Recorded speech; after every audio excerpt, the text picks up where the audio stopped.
और यह तय कीजिए कि अब आगे इस देश की दशा और दिशा क्या रहेगी। अब इस देश में आतंकवादियों की भर्त्सना की जाएगी या आतंकवादियों का महिमा मंडन किया जाएगा। इस देश में शहादत देने वाले सैनिकों को शहीद कहा जाएगा या एनकाउंटर में मारे जाने वाले आतंकवादियों के नाम के सामने शहीद लिखा जाएगा। हमारे सैनिक जब एनकाउंटर में प्राणों की बलिदान देते हैं, जब अपना बलिदान देंगे तो उनके लिए लिखा जाएगा कि वो मारे गए या फिर यह कहा जाएगा कि वो शहीद हुए। आतंकवादियों की लाशों को कूड़े के ढेर में जलाया जाएगा या उनके जनाजे को शानदार जुलूस के साथ धूमधाम से निकाला जाएगा। आज आप सब सोचिएगा कि आपके बच्चों को धर्मनिरपेक्षता की कौन सी परिभाषा अब भविष्य में पढ़ाई जाएगी। इस देश का कानून सबके लिए बराबर होगा या एक विशेष वर्ग के लोगों को कुछ खास अधिकार दिए जाएंगे, ऐसे अधिकार जो आपके और हमारे पास नहीं होंगे। अब यह सब कुछ तय करने का समय आ चुका है और ये बात हम आज आपसे इसलिए कह रहे हैं क्योंकि मार्च के महीने में इसी साल हमने आपको जमीन जिहाद के नाम से खबर दिखाई थी जो जम्मू से आई थी और यही जिहाद शब्द टुकड़े टुकड़े गैंग को इतना बुरा लगा, इतना चुभा कि उन्होंने हमारी आवाज को दबाने के लिए अपनी पूरी ताकत लगा दी। और अब अर्बन नक्सल्स के इस गैंग ने वामपंथियों का गढ़ माने जाने वाले केरल में मेरे ऊपर गैर जमानती धाराओं के तहत एक एफआईआर दर्ज करवाई है और सीधे सीधे यह धमकी दी है कि जिहाद की बात करोगे तो सीधे जेल जाओगे। आज हमारा सवाल यह है कि क्या इस देश में जिहाद की बात करना गुनाह है? अगर हम जिहाद की बात करेंगे तो क्या हमें जेल में डाल दिया जाएगा, हम मोस्ट वांटेड बन जाएंगे? और अगर ऐसा है तो फिर हम इस देश को लोकतंत्र क्यों कहते हैं, धर्मनिरपेक्ष क्यों कहते हैं, यहां अभिव्यक्ति की आजादी क्यों है, यहां मीडिया क्यों है? ये बात आज हम इसलिए कह रहे हैं क्योंकि इस देश में कोई भी भगवान गणेश का मजाक उड़ा सकता है, हिंदू देवी देवताओं के बारे में अभद्र टिप्पणी कर सकता है और इसे मजाक बता सकता है, यहां तक कि तिरंगे को अपने पैरों के नीचे कुचल सकता है। और हैरानी की बात यह है कि इनके खिलाफ किसी को गुस्सा नहीं आता, लेकिन अगर आपने जिहाद की बात कर दी तो एक पूरी की पूरी कौम आपकी खून की प्यासी हो जाती है। सबसे बड़ी बात यह है कि यही लोग लोकतंत्र की बातें सबसे ज्यादा करते हैं, अभिव्यक्ति की आजादी की दुहाई देते हैं। इन्हें हर समय लगता है कि लोकतंत्र और संविधान खतरे में है, लेकिन संविधान और लोकतंत्र का सबसे ज्यादा दुरुपयोग भी यही लोग करते हैं, सबसे ज्यादा असहनशील यही लोग हैं। हाल ही में एक के बाद एक देश के कई पत्रकारों पर झूठी धाराओं के तहत राजनीतिक एफआईआर दर्ज की जा रही हैं अलग अलग राज्यों में और उन्हें सच दिखाने की सजा दी जा रही है, उन्हें डराया जा रहा है, उन्हें बताया जा रहा है कि अगर आपने सच कहा तो फिर आपको जेल में डाल दिया जाएगा। इसलिए आज हम इसी मुद्दे पर आपके साथ संवाद करेंगे और इस दौरान आप चाहें तो हैशटैग जिहाद वर्सेस जी पर ट्वीट करके अपनी प्रतिक्रिया दे सकते हैं, देश को बता सकते हैं कि आपने आज क्या तय किया है, क्या फैसला किया है। आज दिन भर आप सब ने हमें सोशल मीडिया पर जबरदस्त समर्थन दिया है और हमारा साहस बढ़ाया है। इसके लिए आज हम आपको बहुत बहुत शुक्रिया कहना चाहते हैं क्योंकि यही हमारे लिए सबसे बड़ा पुरस्कार है। लेकिन सबसे पहले आज की तमाम बड़ी खबरें नॉनस्टॉप न्यूज में। आंध्र प्रदेश के विशाखापट्टनम में एक केमिकल फैक्ट्री में जहरीली गैस लीक होने की वजह से 11 लोगों की मौत हुई है, जबकि 20 से 25 लोगों की हालत नाजुक बनी हुई है। हादसा बुधवार की रात 2:30 बजे आरआर वेंकटपुरम में एलजी पॉलीमर कंपनी के प्लांट में हुआ। लॉकडाउन 3 में मिली छूट के बाद प्लांट फिर से शुरू किया गया था। प्लांट शुरू होते ही स्टायरन गैस का रिसाव होने लगा। प्रधानमंत्री नरेंद्र मोदी ने गैस लीक मामले पर दिल्ली में गृह मंत्रालय और आपदा प्रबंधन प्राधिकरण के अफसरों के साथ बैठक की और जल्द से जल्द हालात पर काबू पाने के निर्देश दिए। गैस लीकेज पर फिलहाल काबू पा लिया गया है और राज्य सरकार ने पूरे मामले की जांच के आदेश दिए हैं। अभी उनसे जो फीडबैक मिला है वो ये है कि अभी स्थिति नियंत्रण में है, सीलिंग का काम जारी है, जो सीलिंग बहुत जल्द हो जाएगा और अब फोकस है ट्रीटमेंट का, ज्यादा से ज्यादा लोगों को खतरे से बाहर निकालना। छत्तीसगढ़ के रायगढ़ में भी एक पेपर मिल में गैस लीक होने की वजह से करीब 7 लोग गंभीर रूप से बीमार पड़ गए हैं, जिनमें 3 की हालत बेहद नाजुक बनी है। तमिलनाडु के नेवेली में बॉयलर फटने से 8 लोग घायल हो गए हैं। कुडालोर के नेवेली लिग्नाइट कॉर्पोरेशन लिमिटेड के प्लांट में यह हादसा हुआ है। Chief of defence staff general Bipin Rawat ने हिजबुल मुजाहिदीन के टॉप कमांडर रियाज नाइकू के एनकाउंटर को बड़ी कामयाबी बताया है। जनरल रावत ने कहा, नाइकू जैसे आतंकियों के शीर्ष नेतृत्व का खात्मा करना सुरक्षा बलों की प्राथमिकता है। creating a more than life-size image of a terrorist or a leader is somehow which is actually propagating them into developing this kind of a Rambo kind of an image. I think the more we stay away from them and we actually highlight their negativities more, we will not then create this Ramboistic image about these people. रियाज नाइकू का कुछ विदेशी और देसी media ने महिमा मंडन किया था। रियाज नाइकू के खात्मे पर हिजबुल मुजाहिदीन के सरगना सलाउद्दीन ने धमकी दी है। सलाउद्दीन ने कहा है कि नाइकू के एनकाउंटर से कश्मीर में अब विद्रोह की चिंगारी और भड़केगी।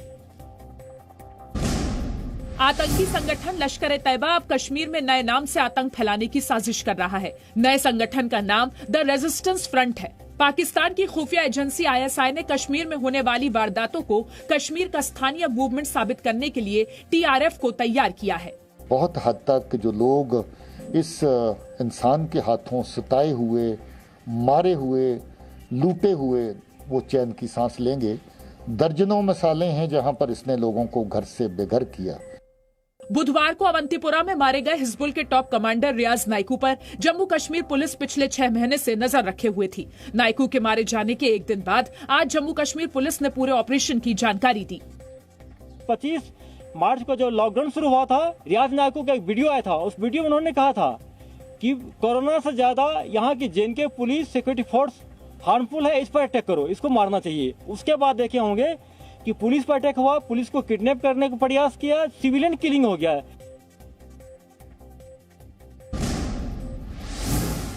कोरोना संक्रमण के बढ़ते मामलों के बीच दिल्ली में एम्स के निदेशक डॉक्टर रणदीप गुलेरिया ने कहा है कि वायरस के और फैलने की आशंका है। डॉक्टर गुलेरिया के मुताबिक जून और जुलाई महीने में कोरोना संक्रमण अपने सबसे खतरनाक रूप में होगा।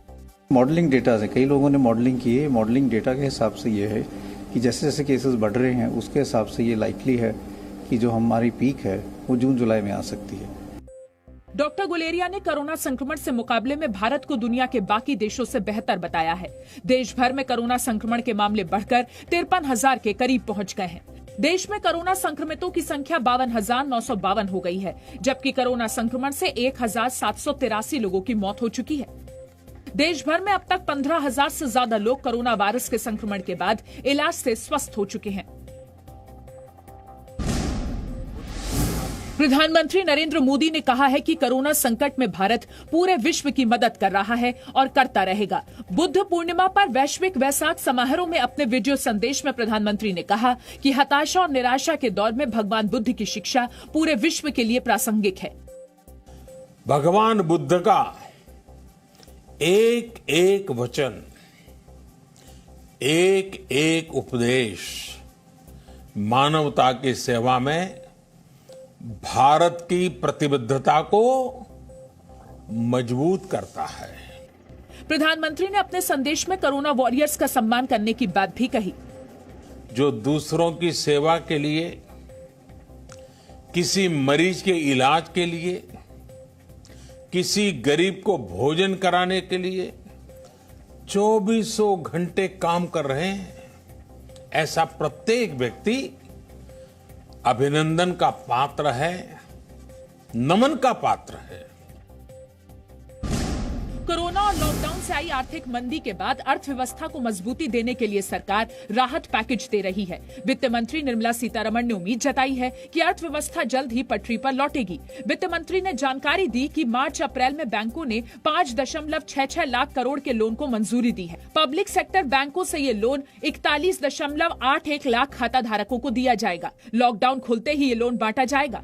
ये लोन MSME, एग्रीकल्चर और कॉर्पोरेट सेक्टर को दिया गया है। वित्त मंत्री ने बताया कि अर्थव्यवस्था को गिरावट से उबारने के लिए सरकार लगातार सार्थक कदम उठा रही है।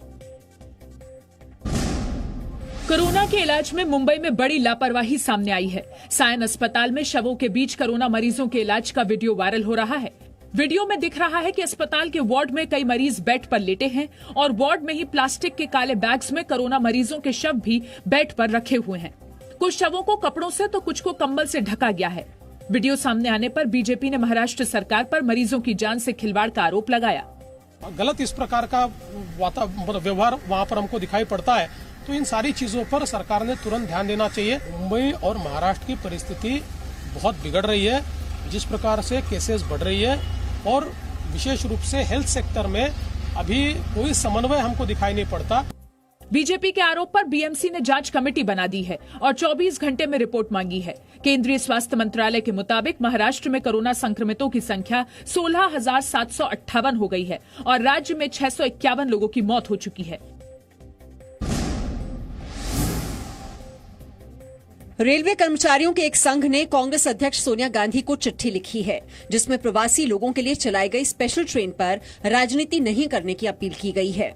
All India Railway Men's Federation ने सोनिया गांधी को भेजी चिट्ठी में लिखा है कि आपसे अनुरोध है कि किंचित क्षणिक राजनीतिक लाभ के लिए अच्छी व्यवस्था को न बिगाड़ा जाए और रेलवे जो इन श्रमिकों के लिए 115 स्पेशल ट्रेनें चलाकर उसका संचालन सुचारू रूप से कर रहा है, उस व्यवस्था में अस्थिरता न पैदा हो, जिससे हमारे रेलवे के कर्मचारियों पर आक्रमण और कोविड-19 से संक्रमण का खतरा न पैदा हो सके।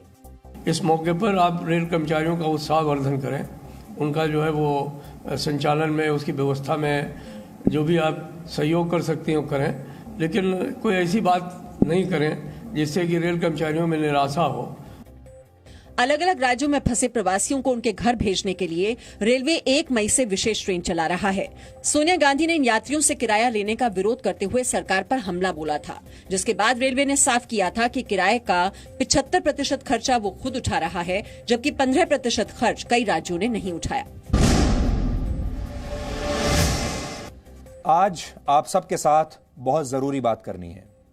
हम कोई कलाकार नहीं है, कोई एक्टर नहीं है जो किसी और के लिखे हुए शब्द या डायलॉग्स आपके सामने आकर पढ़ दें, और हमारे शब्द भी इतने सस्ते नहीं हैं कि कोई उन्हें पुरस्कार या पैसे से खरीद ले। इसलिए हम आपको किसी भी कीमत पर हमेशा सच ही दिखाएंगे और सच के अलावा कुछ नहीं दिखाएंगे। आज हम एक बार फिर जिहाद की बात करेंगे, वो जिहाद जिसका नाम सुनते ही इस देश में बहुत सारे लोग परेशान हो उठते हैं। आपको याद होगा, करीब 2 महीने पहले हमने डीएनए में जमीन जिहाद की बात की थी, और आज उसका जवाब देने के लिए देश में एफआईआर जिहाद की शुरुआत हो गई है। आज हम आपके सामने 2 विकल्प रखना चाहते हैं। आप सच बोलने वाले जी न्यूज को चुनना चाहते हैं या फिर जिहाद के नाम पर नफरत और झूठ फैलाने वालों को चुनना चाहते हैं। यह सीधे सीधे एक लड़ाई है और इस लड़ाई का नाम हमने दिया है जिहाद वर्सेस जी। इसी वर्ष 11 मार्च को डीएनए में हमने आपको जम्मू कश्मीर में चल रहे जमीन जिहाद का सच दिखाया था, आंकड़ों के आधार पर दिखाया था, तथ्यों के आधार पर दिखाया था। हमने आपको जिहाद का एक चार्ट भी दिखाया था और आपको बताया था कि कैसे भारत में सिर्फ आतंकवादी ही जिहाद नहीं फैला रहे हैं, बल्कि एक पूरा के पूरा खास वर्ग ऐसा है जो वैचारिक स्तर पर इस जिहाद को फैला रहा है। कहने का मतलब यह था कि एक सॉफ्ट जिहाद होता है और एक हार्ड जिहाद होता है। देश को जिहाद का सच दिखाना हमारा शायद सबसे बड़ा गुनाह था, क्योंकि कुछ लोगों को यह सच पसंद नहीं आया। ऐसे ही कुछ लोगों ने मेरे खिलाफ केरल में जाकर गैर जमानती धाराओं में एक एफआईआर दर्ज करा के मुझे इसकी सजा देने की कोशिश की है। सीधे सीधे ये बताने की कोशिश की है कि अगर जिहाद का नाम लोगे तो सीधे जेल जाओगे। अब आप सोचिए, यह खबर हमने आपको दिखाई थी जम्मू से और एफआईआर दर्ज हुई है केरल में। केरल में क्यों? 11 मार्च को डीएनए में जमीन जिहाद पर दिखाए गए कार्यक्रम को आधार बनाकर केरल के कोझिकोड में मेरे खिलाफ एक गैर जमानती एफआईआर दर्ज हुई।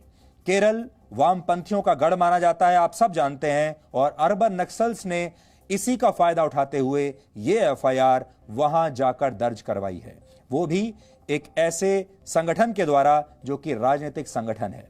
इस एफआईआर में मुझ पर यह आरोप लगाया गया है कि मैंने मुस्लिम समुदाय की धार्मिक भावनाओं को आहत करने की कोशिश की है। जी न्यूज पर यह आरोप है कि जी न्यूज ने मुसलमानों के धार्मिक भावनाओं को आहत किया है। हमारे देश में अभिव्यक्ति की आजादी की बड़ी बड़ी बातें की जाती हैं और कहा जाता है कि एक लोकतांत्रिक देश में सबको अपनी बात कहने का अधिकार है, लेकिन हमारे देश में मौजूद एक गैंग अभिव्यक्ति की आजादी के नाम पर उन्होंने दुकानें तो बड़ी बड़ी खोल रखी हैं, लेकिन ये गैंग सिर्फ वही सुनना चाहता है जो उसे पसंद है। जो इस गैंग के खिलाफ बात करता है उसे कानून का दुरुपयोग करके सीधे जेल भेजने की तैयारी कर ली जाती है। ये वो लोग हैं जो अक्सर लोकतंत्र की दुहाई देते हैं, कहते हैं लोकतंत्र में किसी के बीच भी मतभेद हो सकते हैं। आपने भी यही सुना होगा। लोकतंत्र की सबसे बड़ी खूबसूरती यह है कि लोग आपस में एक दूसरे से मतभेद रख सकते हैं, एक दूसरे से मन की बात कह सकते हैं, लेकिन जब कोई इनके खिलाफ राय रखता है या इनका विरोध करता है तो ये लोग उसके खून के प्यासे हो जाते हैं। तो फिर ये किस बात का लोकतंत्र है? ये लोग नक्सलियों की विचारधारा का भी समर्थन करते हैं और आतंकवादियों को भी वैचारिक प्रोत्साहन और प्रोटेक्शन देते हैं। वैसे तो ये लोग उस विचारधारा के समर्थक हैं जो विचारधारा धर्म को एक नशा मानती है। इस बात पर आप ध्यान दीजिएगा, धर्म को इन लोगों ने एक नशा बना दिया है और आज ये लोग पूरे देश को इसी नशे का गुलाम बनाने पर तुले हुए हैं।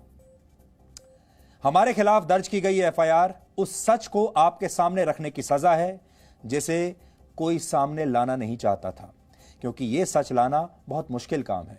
कौन इन परेशानियों में पड़ेगा? कौन अपने खिलाफ एफआईआर दर्ज करवाएगा? कौन अदालतों के धक्के खाएगा? कौन जगह जगह देश भर में जाकर थानों में अपनी पेशी देगा? और इसके और भी बहुत सारे नुकसान हैं, जैसे आपको जीवन भर कोई पुरस्कार नहीं दिया जाएगा। बहुत सारे मीडिया संस्थान ऐसे हैं जहां जीवन भर आपको कभी नौकरी नहीं मिलेगी। यह आतंकवादियों के इशारों पर काम करने वाली वो लॉबी है जो चाहती है कि देश में सिर्फ एक ही धर्म के पास सारी आजादी हो। इस विशेष वर्ग और कौम का विरोध करने की आजादी किसी को ना दी जाए। इसलिए आज हम आपसे कहना चाहते हैं कि अब आप तय कर लीजिए कि आपको कैसा देश चाहिए।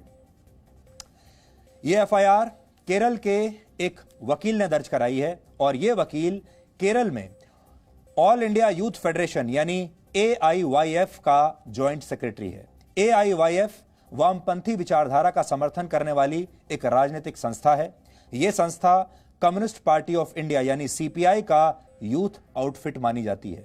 केरल में वामपंथी गठबंधन लेफ्ट डेमोक्रेटिक फ्रंट की सरकार है, जिसका CPI भी एक हिस्सा है, यानी केरल में इस व्यक्ति की पार्टी की ही सरकार है। अब आप समझ सकते हैं कि इस पूरे FIR का केरल में क्या कनेक्शन है और यह भी समझ सकते हैं कि किसी राज्य में जिस व्यक्ति की सरकार होगी, जिस पार्टी की सरकार होगी, जिस विचारधारा की सरकार होगी, वो सरकार आपके साथ क्या क्या कर सकती है। वो बिना तथ्यों के आपके खिलाफ FIR दर्ज करा सकती है, आप पर मनगढ़ंत आरोप लगाए जा सकते हैं। लेकिन अब आप बदले की इस कार्रवाई की वजह भी जान लीजिए। हम इस देश के कानून का पूरा सम्मान करते हैं, इस देश की अदालतों का पूरा सम्मान करते हैं, लेकिन अगर कोई ऐसे डराने की कोशिश करेगा तो फिर हम ना तो रुकेंगे और ना ही झुकेंगे। इसीलिए किसी भी अदालत में जाने से पहले, किसी भी थाने में पेश होने से पहले हम आपके सामने आज पेश हुए हैं ताकि आपको पूरी की पूरी तस्वीर आपके सामने बिल्कुल साफ रहे, क्योंकि कोई भी देश उस देश में रहने वाले लोगों से बनता है और हम ये जानना चाहते हैं कि इस देश में रहने वाले लोगों की मर्जी क्या है, आप लोग क्या चाहते हैं। हमारे लिए सर्वोपरि वही है। अब देखिए, अब मैं आपके सामने हमारे तमाम गुनाहों की एक लिस्ट बनाकर लाया हूं और ये लिस्ट आपके सामने हम पेश करेंगे। हमने इस साल कौन कौन से गुनाह किए हैं कि ये साल 2020 राष्ट्रवादी पत्रकारों के लिए एक आपातकाल साबित हो रहा है। अब गुनाहों की लिस्ट देखिए। इस साल 11 मार्च को DNA में हमने आपको एक ऐसा सच दिखाया जिस पर वर्षों तक पर्दा डालकर रखा गया था। हमने अपने इस शो में सारे तथ्यों और सबूतों के साथ आपको बताया था कैसे जम्मू कश्मीर में एक कानून की आड़ में, जिसे रोशनी एक्ट कहते हैं, इस कानून की आड़ में धर्म के आधार पर जनसंख्या को बदलने की कोशिश होती रही और सरकारें इसे रोकने की बजाय इसे प्रोत्साहन देती रही। हमने आपको तथ्यों के साथ यह सच बताया था कि कैसे सरकारी जमीन पर मालिकाना हक देने वाले रोशनी एक्ट के तहत जम्मू में 25,000 लोग बसा दिए गए, जबकि कश्मीर में सिर्फ 5,000 लोगों को बसाया गया। सबसे ज्यादा हैरान करने वाली बात यह थी उस रिपोर्ट में कि हिंदू बाहुल्य जम्मू में जिन 25,000 नए लोगों को सरकारी जमीन का कब्जा दिया गया, उनमें से ज्यादातर मुसलमान थे।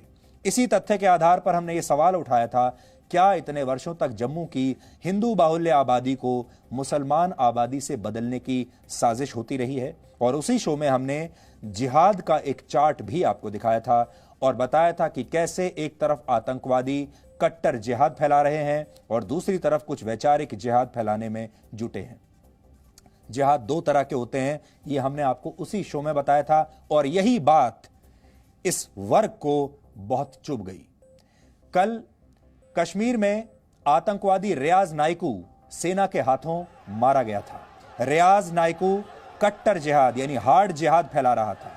यह अपने आप को जिहादी कहता था और उसकी मौत के बाद उसके समर्थक सॉफ्ट जिहाद यानी वैचारिक जिहाद फैला रहे हैं। अब आपको ये अंतर समझ में आ जाएगा। ये जो आतंकवादी था ये बंदूक के जरिए जिहाद कर रहा था, इसे हार्ड जिहाद कहेंगे। और वैचारिक जिहाद फैलाने वाले इस आतंकवादी को एक दर्जी का मासूम बेटा बुला रहे हैं। कोई इसे नेता कह रहा है, कोई इसे विद्रोही कह रहा है, कोई इसे मिलिटेंट कह रहा है, कोई इसे कमांडर कह रहा है। किसी की नजर में यह आतंकवादी गणित का अध्यापक था तो किसी के लिए वो एक शानदार पेंटर था। और इसी को वैचारिक जिहाद कहते हैं। और जब हम वैचारिक जिहाद फैलाने वालों को एक्सपोज करते हैं तो ये लोग तिल मिला जाते हैं और ये पॉलिटिकल एफआईआर उसी का नतीजा है। अब आपको समझ में आ गया होगा, जो मारा गया आतंकवादी ये हार्ड जिहादी था और जो लोग अब उसका महिमा मंडन कर रहे हैं, जो लोग उसके बारे में शानदार भाषा का इस्तेमाल कर रहे हैं, जो लोग उसे शहीद बता रहे हैं, ये लोग इसे कहते हैं सॉफ्ट जिहाद। जिस दिन हमने जिहाद का चार्ट आपको दिखाया, हमने उसी दिन यह साफ कर दिया था कि जिहाद पर हमारे विश्लेषण किसी धर्म को लेकर नहीं है, सिर्फ उन लोगों के लिए है जिनके इरादे नापाक हैं, जो इस देश को तोड़ना चाहते हैं, जिनकी विचारधारा कट्टर है, जो लोग देश को एक रखना चाहते हैं, जो लोग इस देश को तोड़ना नहीं चाहते हैं। ये डायग्राम उनके लिए नहीं है। ये बात हमने उस दिन भी स्पष्ट की थी और आज आगे बढ़ने से पहले ये जो स्पष्टीकरण मैंने उस दिन दिया था, मैं आप सबको भी सुनवाना चाहता हूं। आप भी सुनिए। जिहाद को आप ये मत समझिए कि जिहाद सिर्फ हथियारों से लड़ाई जाएगी। जिहाद अलग अलग हथियारों से, जो हथियार एक तो आपके वो हथियार हैं जिनसे जान ली जा सकती है, लेकिन एक वो हथियार हैं जिनसे दिमाग पर असर डाला जा सकता है। इसलिए एक सॉफ्ट जिहाद है और एक हार्ड जिहाद है, वैचारिक जिहाद भी है और कट्टर जिहाद भी है। इसलिए आज हमने आपके लिए डिकोड किया है। और फिर हम बता दें, ये जो जिहाद शब्द है ये उन लोगों का शब्द है जिनके नापाक इरादे हैं। इसलिए जो लोग चाहे किसी भी धर्म के हों, अगर उनके इरादे नापाक नहीं हैं तो वो ये ना समझें कि हम उन पर कटाक्ष कर रहे हैं। ऐसा बिल्कुल नहीं है। अगर आप अपने देश को एक रखना चाहते हैं, तोड़ना नहीं चाहते हैं, तो ये आपके लिए नहीं है। ये उन लोगों के लिए है जो देश को तोड़ना चाहते हैं, चाहे किसी भी धर्म के हों।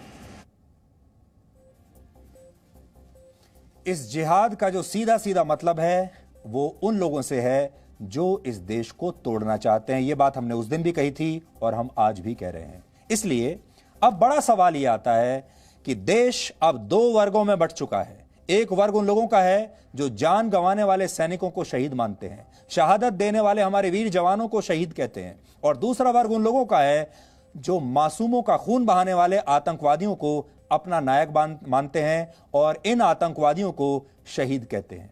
अब आपको यह चुनना है कि आप किस वर्ग को चुनना चाहते हैं। आपको तय करना है आप कैसा देश बनाना चाहते हैं। अगर देश विरोधियों की चली तो इस देश में आतंकवादियों की यादों में, आतंकवादियों की याद में अब स्मारक बनाए जाने लगेंगे, उनकी बंदूकों और वर्दियों को म्यूजियम्स में रखा जाने लगेगा और आप आतंकवाद के इतिहास को कुर्बानी का इतिहास मानने पर मजबूर कर दिए जाएंगे।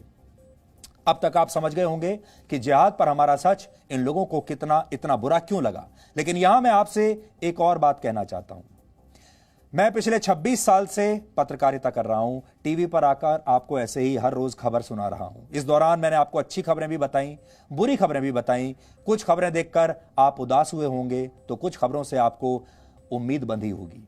कुछ खबर में दुख होगा, कुछ में खुशी होगी। इस दौरान मैं ऐसी बहुत सारी जगहों पर भी गया जहां मेरी खुद की जान खतरे में आ गई थी, जबकि इसकी कोई जरूरत नहीं थी। इन 26 वर्षों में मैंने सियाचिन में -50 डिग्री तापमान में रिपोर्टिंग की ताकि आपको पता चल सके कि हमारे वीर सैनिक वहां कैसे जिंदा रहते हैं। जब भारत की संसद पर आतंकवादियों ने हमला किया था तब मैंने संसद के ठीक सामने से वहीं पर आपके लिए रिपोर्टिंग की थी। अफजल गुरु, जिसको कि बहुत सारे लोग हीरो मान रहे थे, मेरे दिल से पूछिए कि अफजल गुरु ने उस दिन कितना बड़ा देश तोड़ने का काम किया था, देश को बर्बाद करने का काम किया था। वो मेरे जैसे लोग ही समझ सकते हैं क्योंकि मैं वहां उस दिन मौजूद था। मैंने कारगिल युद्ध की रिपोर्टिंग की है, कारगिल युद्ध को करीब से देखा है, इसलिए मैं जानता हूं कि जब ऐसे युद्ध होते हैं तो क्या होता है। आतंकवादी संगठन ISIS को करीब से देखने के लिए मैं सीरिया तक पहुंच गया था, उस समय जब दुनिया के बहुत सारे पत्रकार वहां जाने के ख्याल से भी डरते थे। ये सारे ऐसे असाइनमेंट्स थे जिनमें किसी भी दिन कहीं भी जान जा सकती थी। मेरा परिवार भी मुझसे पूछता था ऐसी खतरनाक जगहों पर जाने की आखिर क्या जरूरत है, लेकिन मैं आपको अनदेखी और अनसुनी कहानियां बताना चाहता था। और सच कहूं तो ऐसा करके एक बहुत संतुष्टि की भावना आती थी। अच्छा लगता था कि आपको घर बैठे हमने ऐसी ऐसी जगहों की खबरें दिखाई जहां शायद आप कभी ना जा पाएं। एक अजीब खुशी मिलती थी, एक संतुष्टि मिलती थी और लगता था कि आप ही हम सब का परिवार हैं। पिछले 2 महीनों से भारत समेत पूरी दुनिया कोरोना वायरस से जूझ रही है। लोग अपने घरों से बाहर नहीं निकल रहे और इस दौरान भी मैं और जी न्यूज की पूरी टीम हर रोज दफ्तर आते हैं, बाहर भी जाते हैं रिपोर्टिंग करने के लिए, अपनी जान जोखिम में डालकर हर रोज आप तक वैसे ही खबर पहुंचा रहे हैं जैसे पहले पहुंचा रहे थे। ये जो हमारी टीम है, इनके भी परिवार हैं और इनके परिवार वाले भी अक्सर इनसे यही पूछते हैं कि क्या ये लोग वर्क फ्रॉम होम नहीं कर सकते, क्या ये लोग भी बाकी तमाम लोगों की तरह घर में रहते हुए काम नहीं कर सकते, क्या ये लोग घर में रहते हुए अपने वीडियो बनाकर लोगों को नहीं भेज सकते। लेकिन हमने ये तय किया कि आप लोग अपने घर में रहिए और हम आपके लिए बाहर जाकर काम करेंगे। ये सब कुछ हमने किसी पुरस्कार की उम्मीद में नहीं किया, किसी पद के लालच में, किसी पैसे के लालच में नहीं किया। हमने ये सब सिर्फ आपके प्यार के लिए और इस देश के लिए किया। लेकिन इतना सब करने के बाद भी जब देश के कोने कोने से हमें इनाम के तौर पर ऐसी एफआईआर और लीगल नोटिस मिलते हैं तो कई बार अपने आप से ये सवाल पूछने का मन करता है कि इस देश में ये हो क्या रहा है। आज मैं आपके सामने कोई विक्टिम कार्ड नहीं खेल रहा, बल्कि आपको यह बता रहा हूं कि आप सबकी जो शक्ति है वो ऐसे मुट्ठी भर लोगों की शक्ति से कहीं कहीं ज्यादा है। हो सकता है कि आज भी हमें बहुत सारे पत्रकारों और बुद्धिजीवियों का साथ न मिले और मैं जानता हूं मिलेगा भी नहीं। बहुत सारे नेता आज चुप बैठे हैं। इनमें से बहुत सारे लोग ऐसे हैं जो मन ही मन आज बहुत खुश हैं। बहुत सारे डिजाइनर पत्रकार और बुद्धिजीवी अब तक एक दूसरे को बधाई भी दे चुके हैं। हमारी ये खबर हम ये भी जानते हैं विदेशी मीडिया में कहीं नहीं छपेगी, विदेशी मीडिया में कोई इसे नहीं छापेगा, लेकिन हम ये बात बहुत अच्छी तरह से जानते हैं कि आप सब हमारे साथ खड़े हैं, इस देश की जनता हमारे साथ खड़ी है। यही सबसे बड़ा पुरस्कार हमारे लिए है। आपने नोट किया होगा हमारे देश में जो सबसे सक्षम कार्ड है वो आधार कार्ड नहीं है, राशन कार्ड भी नहीं है, कोई क्रेडिट कार्ड भी नहीं है, उसे कहते हैं विक्टिम कार्ड। ये जो टुकड़े टुकड़े गैंग है ये हमेशा पहले विक्टिम कार्ड खेलता है, बताता है कि ये शिकार हो रहे हैं और जैसे ही इन्हें मौका मिलता है वैसे ही ये किसी फिल्मी विलेन की तरह तुरंत हमला करते हैं। ये इनकी शख्सियत में है, इनके डीएनए में है और हम भी आपको आज ये आश्वासन देना चाहते हैं कि हम आपके साथ हमेशा ऐसे ही खड़े रहेंगे और आपके भरोसे को कभी टूटने नहीं देंगे। ये आश्वासन है। हमने सिर्फ जमीन जिहाद का ही सच नहीं दिखाया, बल्कि आज हम पूरी लिस्ट लेकर आए। हम लगातार उन लोगों को एक्सपोज करते रहे जो देश को बांटने की साजिश रच रहे थे। यह सच दिखाना ही हमारा सबसे बड़ा गुनाह है और आज हमने खुद अपने गुनाहों की एक लिस्ट तैयार की है, क्योंकि अगर सच दिखाना अपराध है तो हम बार बार ये अपराध करते रहेंगे, फिर चाहे इसकी सजा कुछ भी हो। इसकी शुरुआत इस साल जनवरी के महीने से हुई थी। तब हमने आपको पीएफआई यानी पॉपुलर फ्रंट ऑफ इंडिया का सच दिखाया था। हमने आपको बताया था कैसे ये संगठन देश में इस्लामिक राज की स्थापना का सपना देखता है। हमने आपको यह भी बताया था कैसे इस संगठन के तार केरल में लव जिहाद से जुड़ते रहे हैं और यह संगठन नए नागरिकता कानून का विरोध करने वालों की फंडिंग भी करता रहा है। यह खबर हमने आपको दिखाई थी और ये पीएफआई वालों को बड़ी चुभी होगी। पीएफआई की जड़ें केरल में हैं, इसलिए यह एफआईआर केरल में हुई। हमने आपको केरल की उन लड़कियों की गवाही भी सुनाई थी जिनका जबरदस्ती धर्म परिवर्तन हुआ था। हमने उस हादिया केस का भी आपके साथ जिक्र किया था जिसमें अखिला नाम की एक हिंदू लड़की को धर्म परिवर्तन करके हादिया बना दिया गया था और अखिला के पिता पूर्व सैनिक होते हुए भी इसे रोक नहीं पाए। कहा जाता है कि हादिया का पति पीएफआई का कार्यकर्ता था और इसीलिए सुप्रीम कोर्ट में इस मामले की पैरवी करने के लिए पीएफआई ने 1 करोड़ रुपया हादिया पर खर्च किया था। लेकिन यह सच भी जिहादी गैंग को पसंद नहीं आया। अपनी एक रिपोर्टिंग में हमने आपको यह भी बताया था कि कैसे पीएफआई के तार आतंकवादी संगठनों से जुड़े हुए हैं। पीएफआई पर किए गए इस डीएनए से ठीक 2 दिन पहले मैं खुद दिल्ली में शाहीन बाग गया था। आपको शाहीन बाग तो याद होगा। शाहीन बाग में उन दिनों नए नागरिकता कानून के खिलाफ विरोध प्रदर्शन चल रहा था और इस इलाके को यहां के प्रदर्शनकारियों ने बाकी की दुनिया के लिए बंद कर दिया था। लेकिन प्रदर्शनकारियों ने मुझे वहां पर घुसने दिया नहीं। मैंने बड़ी कोशिश की थी। आपको याद होगा मेरे ठीक सामने पीएफआई के कई दफ्तर वहीं पर मौजूद थे। मैं वहां जाना चाहता था, इन विरोध प्रदर्शनों के लिए की गई फंडिंग का सच आपको दिखाना चाहता था। लेकिन बीच में शाहीन बाग के प्रदर्शनकारी थे जो जी न्यूज को वहां देखकर नारे लगाने लगे और उन्होंने हमें आगे बढ़ने से रोक दिया, जैसे कि हम इस देश के नागरिक नहीं। मुझे ऐसा लग रहा था उस दिन जैसे अपने ही देश के एक इलाके में जाने के लिए शायद अब वीजा लेना पड़ेगा। ऐसा हुआ है वो ये है कि जो पीएफआई नाम की जो संस्था है उन्होंने यहाँ के सिमी से कांटेक्ट है उनके, उन्होंने यहाँ यही इसी ठीक पीछे उन्होंने यहाँ के पते दिए हैं। उनके दफ्तर यहाँ पर हैं और उस दफ्तर के सामने ये पूरा यहाँ पर प्रदर्शन हो रहा है। और लेकिन आप अगर उन दफ्तरों की जांच करना चाहो तो आज आप जा नहीं सकते वहाँ पर, क्योंकि आपको घुसने नहीं दिया जाएगा। मैं वो दफ्तर की भी पूरी लिस्ट यहाँ पर लेकर आया हूँ और मैंने सोचा था कि एक बार जाके देखें कि पीएफआई का दफ्तर कहाँ है। ठीक मेरे सामने ही है, लेकिन आप जा नहीं सकते वहाँ पर। सबसे बड़ी बात यह है इस सब में वो ये देखिए तमाम एड्रेसेस लिखा है। ये तमाम एड्रेस यहाँ पर लिखे हुए हैं और मैं आपको बताता हूँ। देखिए PFI G78 Shaheen Bagh Jamia Nagar Delhi, people front of India G66 Shaheen Bagh Jamia Nagar Delhi जहां हम खड़े हुए हैं। फिर तीसरा एड्रेस F30 शाहीन बाग जामिया नगर दिल्ली। फिर campus front of India F23 Shaheen Bagh Jamia Nagar Delhi. All India imams council F20 Shaheen Bagh Jamia Nagar Delhi. सारे एड्रेस जामिया नगर दिल्ली, शाहीन बाग, सारे एड्रेस यहीं के हैं, यहीं कहीं पर। लेकिन मैं तो कहता हूं अगर पुलिस भी चाहे तो जाकर आज जांच नहीं कर सकती। हमारा मकसद यहाँ पर कोई अशांति फैलाने का नहीं है। हमारा मकसद यहाँ पर सिर्फ लोकतांत्रिक तरीके से जो दूसरा पक्ष है वो आप तक पहुँचाने का है और इन लोगों का जो पक्ष है वो भी हम आप तक पहुँचाना चाहते हैं कि इन्हें क्या समस्या है, क्या चाहते हैं। और तिरंगे यहाँ चारों तरफ हम देख रहे हैं, लेकिन जो लोग पहले राष्ट्रगान पर खड़े नहीं होना चाहते थे वो आज तिरंगा लहराकर चल रहे हैं। इसके बाद इसी साल फरवरी में मैंने ग्राउंड जीरो पर जाकर दिल्ली दंगों का सच आपको दिखाया था और मैंने सबसे पहले जी न्यूज ने ही आपको यह दिखाया था कैसे ये दंगे एक सोची समझी साजिश का हिस्सा थे। हमने दंगों के आरोपी ताहिर हुसैन का सच सबसे पहले आपको दिखाया। ताहिर हुसैन का नाम लेना ही इन लोगों को बहुत चुभा। दिल्ली दंगों की जो सही तस्वीर हमने आपके सामने रखी थी जी न्यूज पर, उसकी भी एक झलक आज आपको देखनी चाहिए, क्योंकि ये जो तस्वीरें आई इससे टुकड़े टुकड़े गैंग को बड़ी तकलीफ हुई। इस बोरी को देखिए आप, ये जो बोरी है ये भी ईंट पत्थरों से भरी हुई है।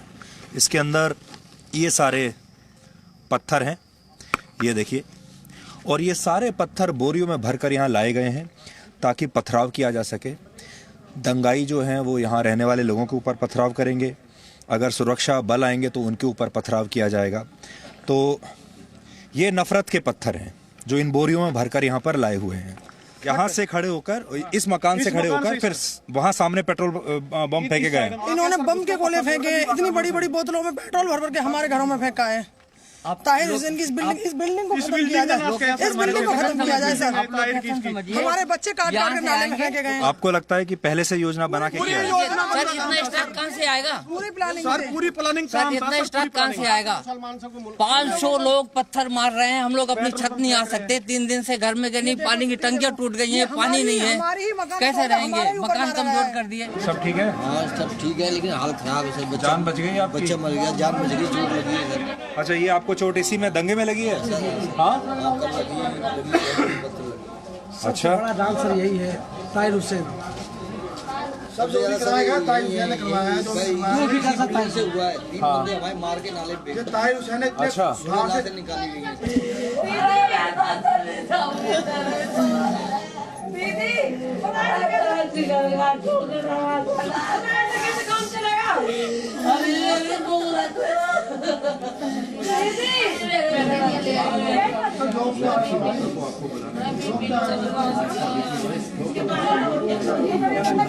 ये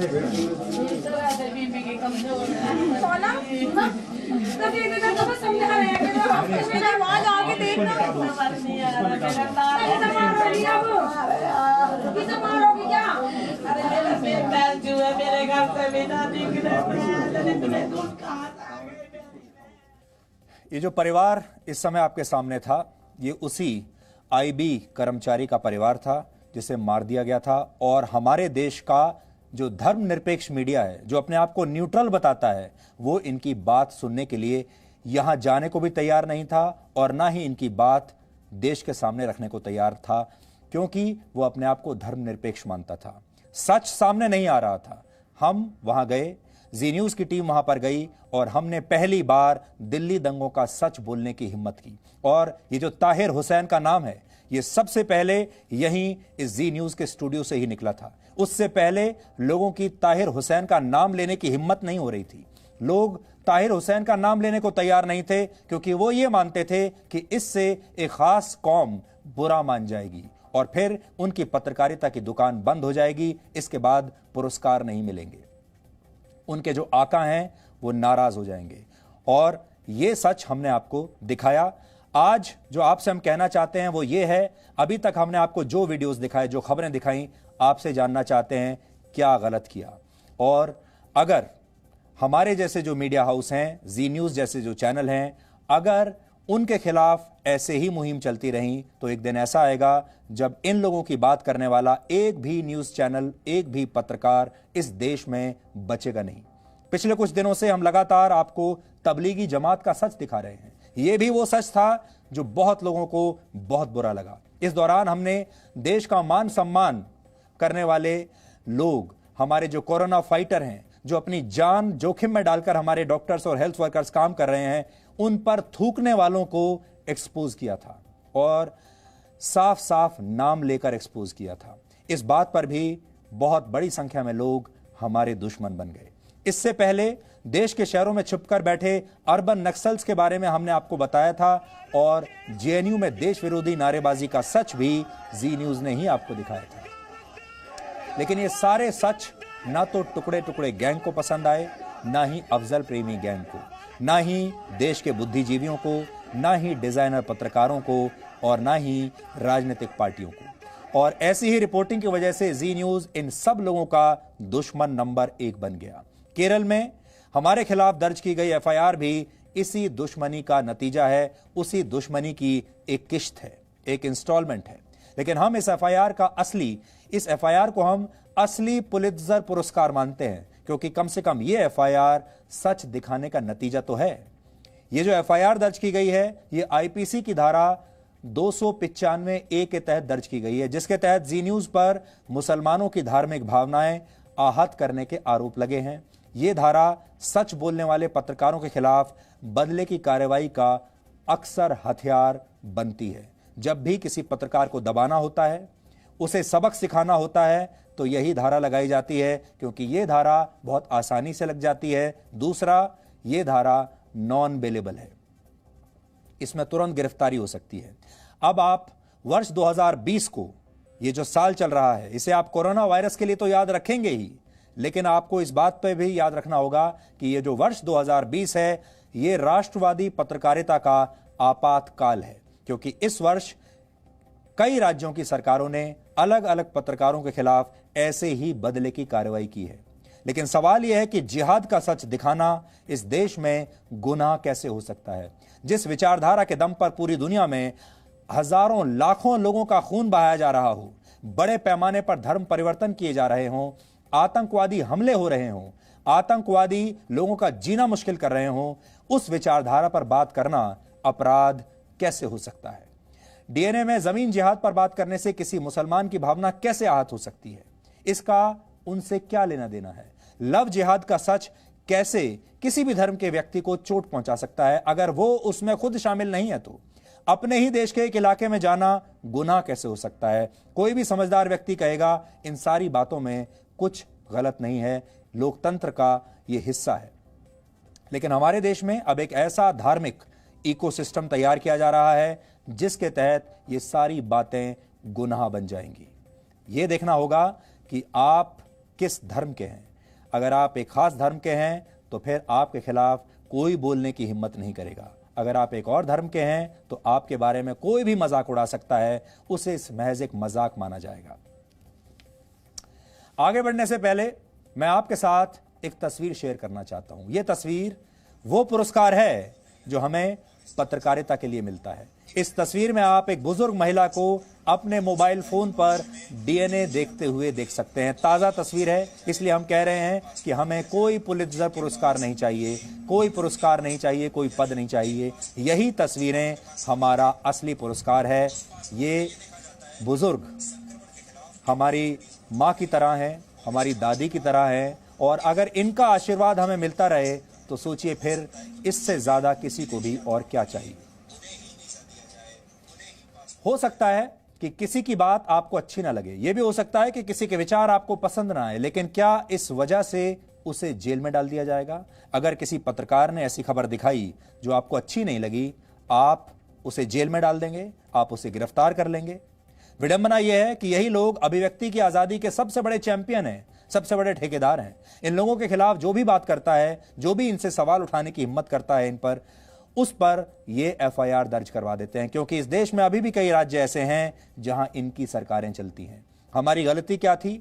हमने तो सिर्फ यही किया कि गलत को गलत कहा और सही को सही। लेकिन इन लोगों का मानना यह है कि गलत को गलत मत कहो और सही गलत का फैसला धर्म को देखकर करो। अगर आरोपी एक धर्म विशेष के हैं तो ये लोग चाहते हैं कि उनके खिलाफ कोई बात ना हो, जैसे कि तबलीगी जमात के मामले में इन्होंने किया। इन्हें हमारी वो रिपोर्टिंग पसंद नहीं आई थी और हमारे खिलाफ सोशल मीडिया पर जी न्यूज के खिलाफ बहुत अभियान चले उस समय। इसी तरह से जब हमने डॉक्टर्स और पुलिस वालों पर हुए हमलों की रिपोर्टिंग की और सवाल उठाए कि एक खास धर्म और कुछ खास मोहल्लों में ही ऐसे हमले क्यों हो रहे हैं, तो ये बात भी इन्हें अच्छी नहीं लगी। इसी तरह से जब हमने सोशल मीडिया पर चल रहे उन वीडियोस को दिखाया जिसमें कुछ मुस्लिम युवक धर्म का नाम लेकर ये कह रहे थे कि कोरोना उनका कुछ नहीं बिगाड़ पाएगा, तो ये भी इन लोगों को पसंद नहीं आया। इन लोगों ने यह तय कर लिया कि टिकटॉक पर इनका राज चलेगा, टिकटॉक पर इनके वीडियोस चलेंगे और वो वीडियो ऐसे होंगे जो देश को पोलराइज करेंगे, जो तुष्टीकरण की राजनीति को आगे बढ़ाएंगे। जबकि हम उन लोगों की पोल खोल रहे थे जो चाहते थे कि देश में कोरोना फैल जाए, जो चाहते थे लॉकडाउन फेल हो जाए, जो चाहते थे कोरोना से लड़ाई में देश हार जाए। लेकिन हम जो सच्चाई दिखा रहे थे वो इन लोगों को बहुत कड़वी लगी। असल में ये ऐसा इकोसिस्टम है जो एक ही धर्म की बात चलाना चाहता है, उसी की बात सुनना चाहता है। ये इकोसिस्टम धर्म के नशे में लोगों को डुबोना चाहता है, जिससे वो धर्म को ही सब कुछ माने और धर्म के सामने सब कुछ भूल जाएं। मुस्लिम कट्टरपंथी और इस्लाम के ठेकेदार तो विरोध की कोई भी आवाज सुनना नहीं चाहते। लेकिन सबसे खतरनाक बात यह है कि हमारे देश की कई सरकारें इन्हीं कट्टरपंथियों और धर्म के ठेकेदारों के साथ इनका साथ देने में जुटी हुई हैं। ये ऐसे लोगों का तुष्टीकरण है और यही तुष्टीकरण देश के टुकड़े टुकड़े करने की साजिश से कम नहीं है, क्योंकि तुष्टीकरण की वजह से आप गलत को गलत नहीं कह सकते, सही को सही नहीं कह सकते। अब हम आपको आज एक वीडियो दिखाना चाहते हैं। हम आपको हैदराबाद का एक वीडियो दिखाते हैं जो कुछ दिन पहले आया था और हम आपको ये बताना चाहते हैं कि जो लोग जी न्यूज को और मुझे डराना धमकाना चाहते हैं, वो लोग चाहते हैं कि एक धर्म विशेष पर अब कोई सवाल उठाने की हिम्मत ना करे। ये कितना बड़ा विरोधाभास है और इन लोगों का पाखंड है, क्योंकि आप सोचिए कि ये वही लोग हैं जो ये भी कहते हैं कि इस देश को धर्मनिरपेक्ष होना चाहिए। असल में यही लोग देश को धर्म के नाम पर बांट रहे हैं। अब ये वीडियो देखिए, ये हैदराबाद का वीडियो है। इस वीडियो में ये जो पुलिस के लोग हैं ये मस्जिद को बंद कराने गए हैं, ये कहकर कि लॉकडाउन में मस्जिद में नमाज नहीं पढ़ी जा सकती। और हैदराबाद के जो लोकल लोग हैं, ये देखिए उस मोहल्ले के, वो इस पुलिस वाले को डांट रहे हैं। एक जगह तो उन्होंने उसकी वर्दी भी पकड़ ली है, लेकिन पुलिस वाले की इतनी हिम्मत नहीं कि पुलिस वाला इनसे कुछ भी कह सके या अपने हथियारों का इस्तेमाल करे, डंडे का इस्तेमाल कर सके। पुलिस वाले डरे हुए हैं और कुछ ही देर में पुलिस वाले अपनी जान बचाकर यहां से चले जाते हैं। अब सवाल यह है कि जैसे डरे हुए ये पुलिस वाले अभी आपने देखे, ये लोग चाहते हैं कि ऐसे ही मीडिया भी डरा रहे। मीडिया में जो इक्के दुक्के पत्रकार हैं, एक दो चैनल्स हैं जो इनके खिलाफ आवाज उठाते हैं, ये लोग चाहते हैं कि जो पुलिस वाले जिस तरीके से व्यवहार कर रहे हैं, चुपचाप अपनी ड्यूटी कर रहे हैं और वहां से 9-2-11 हो रहे हैं, भाग रहे हैं, वैसे ही मीडिया भी बन जाए। मीडिया अब इनसे डरे, ये लोग चाहते हैं। और हम आपको कई बार ये बताते थे, अब भी बताते हैं कि इस देश में हर शहर में एक मोहल्ला ऐसा है जहां देश का संविधान लागू नहीं होता, जहां देश की पुलिस भी जाने से डरती है, जहां हमारे हेल्थ वर्कर्स नहीं जा सकते, हमारे डॉक्टर्स नहीं जा सकते। ये लोग उन्हीं मोहल्लों को बड़ा करना चाहते हैं। और ये लोग चाहते हैं कि अब इन्होंने पुलिस को तो काबू में कर लिया, संविधान को भी वहां चलने नहीं देते, कानून को भी चलने नहीं देते। अब ये चाहते हैं कि चैनल भी, न्यूज चैनल भी, जी न्यूज भी ऐसे मोहल्लों तक ना पहुंचे और हम लोग डर के भाग जाएं। ये डर बैठाना चाहते हैं। अपनी ड्यूटी कर रहे एक पुलिस वाले को धमकाना क्या टेरर नहीं है? टेरर का अर्थ ही होता है किसी के मन में डर पैदा करना। और अब इसी टेरर टेम्पलेट का इस्तेमाल करके सच बोलने वाले पत्रकारों को डराया जा रहा है। ये एक टेम्पलेट है, एक फॉर्मूला है। जिहाद के चार्ट के बाद अब हम आपको टेरर का यही चार्ट दिखाना चाहते हैं, टेम्पलेट दिखाना चाहते हैं। अब आप ये समझ लीजिए इस टेरर टेम्पलेट के तहत क्या क्या होता है। इसका फॉर्मूला है, इसके तहत पहले सच दिखाने वाले पत्रकारों को आइडेंटिफाई किया जाता है, पहचाना जाता है, उन पर नजर रखी जाती है, उन्हें शुरू में सोशल मीडिया पर धमकी दी जाती है और फिर एक दिन उनके खिलाफ एफआईआर दर्ज करा दी जाती है। फिर ऐसे राज्य सरकारें जो इनके साथ मिली हुई हैं, उन राज्य सरकारों के साथ मिलकर यह तय किया जाता है कि यह एफआईआर गैर जमानती धाराओं के तहत ही दर्ज हो, ताकि इन सब पत्रकारों को गिरफ्तार किया जा सके, जेल में डाला जा सके, इन्हें जमानत ना मिले। और तीसरे चरण में सारी मशीनरी ऐसे पत्रकारों को जेल में डालने की कोशिश में जुट जाती है, उनका बॉयकॉट, बहिष्कार होना शुरू हो जाता है। और ये एफआईआर और ये टेरर टेम्पलेट राजनीति से प्रेरित होती है। इसके लिए धर्म को आधार बनाया जाता है। धर्म ही सबसे बड़ा नशा है। अब धर्मनिरपेक्षता के नाम पर उन लोगों की आवाज दबाई जाती है जो राष्ट्रवाद की बात करते हैं। राष्ट्रवाद को एक गाली की तरह माना जाता है और इसके लिए ये जो हम जिस सॉफ्ट जिहाद की बात कर रहे थे, उसी सॉफ्ट जिहाद की मदद ली जाती है। इसी टेरर टेम्पलेट के तहत सच दिखाने वाले पत्रकारों की पहचान होती है और फिर उन्हें जेल जाने का डर दिखाया जाता है। पत्रकारों के खिलाफ इसी साजिश के तहत धर्मनिरपेक्षता के नाम पर कंफ्यूजन पैदा किया जाता है। धर्मनिरपेक्षता की गलत परिभाषाएं गढ़ी जाती हैं। धर्मनिरपेक्षता के नाम पर सिर्फ एक धर्म को सुरक्षा का एहसास कराया जाता है और बाकियों पर नफरत फैलाने के आरोप लगाकर उन्हें जेल में डालने की धमकी दी जाती है। लेकिन सच बोलने की भले ही कोई भी कीमत हमें चुकानी पड़े, हम इस पत्रकारिता को कमजोर नहीं होने देंगे। सवाल यह है, आखिर ऐसे लोग अब चाहते क्या हैं? क्या ये लोग हमसे सिर्फ बदला निकालना चाहते हैं या फिर इनका मकसद कुछ और है? हम आज इसकी सच्चाई भी आपको बताएंगे। असल में ये लोग चाहते हैं कि इस देश में ऐसे मीडिया हाउस, ऐसे पत्रकार, ऐसे एंकर अब ना बचें जो देश की बात करते हों, जो देश विरोधी लोगों का असली चेहरा सामने लाते हों, जो आतंकवादियों के खिलाफ खुलकर बात करते हों, जिन्हें डर ना लगता हो। क्योंकि अगर हम लोग नहीं रहेंगे तो फिर देश में उसी तरह की खबरें आपको दिखाई जाएंगी जिस तरह की खबरों में रियाज नाइकू जैसे आतंकवादी को गणित का अध्यापक बताया जाता है, हिजबुल मुजाहिदीन का नेता बताया जाता है, उसे मिलिटेंट बताया जाता है और बताया जाता है कि ये जो गणित का अध्यापक था इसका तो बड़ा उज्जवल भविष्य था, इसे आर्मी ने एक थप्पड़ मारा था जिसकी वजह से इस पर अत्याचार हुआ था, जिसकी वजह से ये मासूम आतंकवादी बन गया। इसके बाद आपको यही खबरें मिलेंगी। अगर हम लोग बीच में से हट गए, अगर जी न्यूज बीच में से हट गया, तो फिर आपको हर एनकाउंटर के बाद आतंकवादी के महिमा मंडन की खबरें ही आपको देखने को मिलेंगी। हर एनकाउंटर के बाद उस आतंकवादी के जनाजे पर कैसे जुलूस निकला, कैसे लोग बड़ी संख्या में हुजूम बनाकर वहां पर आए, यही आपको देखने को मिलेगा। एक विदेशी न्यूज एजेंसी जिसका नाम है रॉयटर्स, उस एजेंसी ने रियाज नाइकू के एनकाउंटर की हेडलाइन में लिखा है कि भारतीय सेना ने गणित के अध्यापक से बागी कमांडर बने एक व्यक्ति को मार डाला। देखिए और बड़ा करके आप देखिए, ये बहुत बड़ी न्यूज एजेंसी है इस दुनिया की। और देखिए ये लिख रही है, Indian troops kill maths teacher turned rebel commander in Kashmir. अब आप देखिए इस आतंकवादी को आतंकवादी कहने में इस न्यूज एजेंसी को कितनी शर्म आ रही है। और यह सब कुछ धर्मनिरपेक्षता के नाम पर किया जा रहा है, यह सब कुछ लोकतंत्र के नाम पर किया जा रहा है, यह सब कुछ लिबरल गैंग के नाम पर किया जा रहा है। इसीलिए हम कह रहे हैं जिस दिन हम बीच में से हटे, आपको एनकाउंटर की खबरें इस भाषा में पढ़ने और सुनने को मिलेंगी। ये मीडिया के एक हिस्से का ऐसा दोहरा चरित्र है जिसे हम बार बार एक्सपोज करते हैं और हमारा यही सच इन्हें कड़वा लगता है। एक आतंकवादी को गणित का अध्यापक बताने वाले लोगों से हम पूछना चाहते हैं कि क्या इस हिसाब से ओसामा बिन लादेन को आतंकवादी की बजाय एक सिविल इंजीनियर लिखा जाना चाहिए था?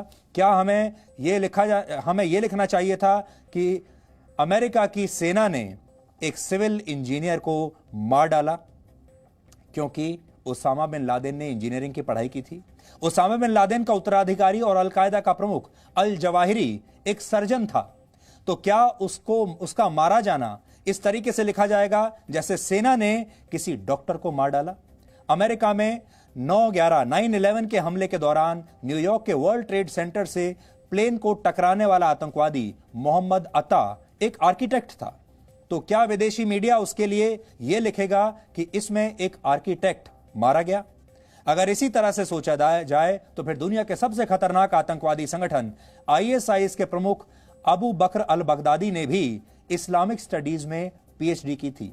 वो इस्लामिक स्कॉलर था, तो क्या उसके मारे जाने की खबर को भी ऐसे ही लिखा जाना चाहिए था जैसे वो कोई इस्लामिक दार्शनिक था और एक दार्शनिक मारा गया?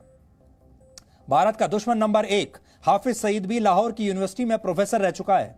हाफिज सईद खुद को मानवतावादी बताता है अपने बायोडेटा में और आतंकवादी संगठन जमात-उद-दावा को सामाजिक कार्यों से जुड़ा संगठन बताता है, तो क्या उसका मारा जाना भी एक मानवतावादी का मारा जाना कहलाएगा? लेकिन अगर हम बीच में से हटे तो यही होगा। आतंकवादियों का महिमा मंडन भी सॉफ्ट जिहाद का हिस्सा है और वैचारिक तौर पर लोगों को गुमराह करने की एक बहुत बड़ी कोशिश है। संसद पर हमले का दोषी अफजल गुरु, मुंबई में 26/11 हमलों का दोषी आमिर अजमल कसाब, 1993 के बम ब्लास्ट का दोषी याकूब मेमन, हिजबुल मुजाहिदीन का आतंकवादी बुरहान वानी और कल मारा गया आतंकवादी रियाज नाइकू, ये सब कौन थे? ये सब खुद को जिहादी कहते थे। आप इनके तमाम वीडियोस देख लीजिए पुराने, इनके इंटरव्यूज पढ़ लीजिए। ये कहते थे कि हम जिहादी हैं और ये कहते थे कि हम जिहाद करने के लिए हिंदुस्तान में आए हैं, ये कहते थे। ओसामा बिन लादेन भी खुद को जिहादी कहता था, बगदादी भी खुद को जिहादी ही कहता था, रियाज नाइकू कहता था मैं एक जिहादी हूं और एक दिन शहीद हो जाऊंगा। अब सवाल यह है कि जब ये सारे आतंकवादी खुद को जिहादी मानते थे तो फिर कुछ लोगों को जिहाद शब्द से इतनी परेशानी क्यों हो रही है? जिहाद को जिहाद कहने पर FIR दर्ज कैसे होती है? अब आप खुद सोचिए कि जांच जिहाद की होनी चाहिए, जांच जिहादियों की होनी चाहिए, या फिर जांच उन लोगों की होनी चाहिए जो जिहाद का सच आपके सामने बोलने की हिम्मत कर रहे हैं। सवाल यह भी है कि जब भी हम आतंकवादियों की बात करते हैं, जब भी हम आतंकवादियों की आलोचना करते हैं या कहते हैं कि इनके शव इनके परिवारों को नहीं दिए जाने चाहिए, इनके शवों को कूड़े के ढेर के साथ जला देना चाहिए, तो एक खास कौम के लोग ही परेशान क्यों होते हैं? उन्हें आतंकवादियों से क्या मतलब है? आतंकवादियों के खिलाफ की गई कड़वी बातों से इन लोगों को ठेस क्यों पहुंचती है? जाहिर है सच्ची बात कड़वी होती है और इसी कड़वाहट को राजनीतिक FIRs के जरिए अब ये लोग बाहर निकाल रहे हैं। 3 मिनट का छोटा सा ब्रेक लेते हैं। यहां ब्रेक के बाद हम आपको जिहाद की परिभाषा एक बार फिर से बताएंगे। जिस जिहाद के नाम पर लाखों लोगों का खून बह रहा है, क्या उसे जायज ठहराया जा सकता है? क्या जिहाद का समर्थन करने वालों को इंसानियत का समर्थक कहा जा सकता है? एक बार फिर से अब समय आ गया है जब हम आपको जिहाद की डेफिनेशन बताएं, जिहाद की परिभाषा क्या है ये हम आपको बताएं, और ये बताएंगे इस ब्रेक के बाद। आप 3 मिनट के लिए आराम कर लीजिए।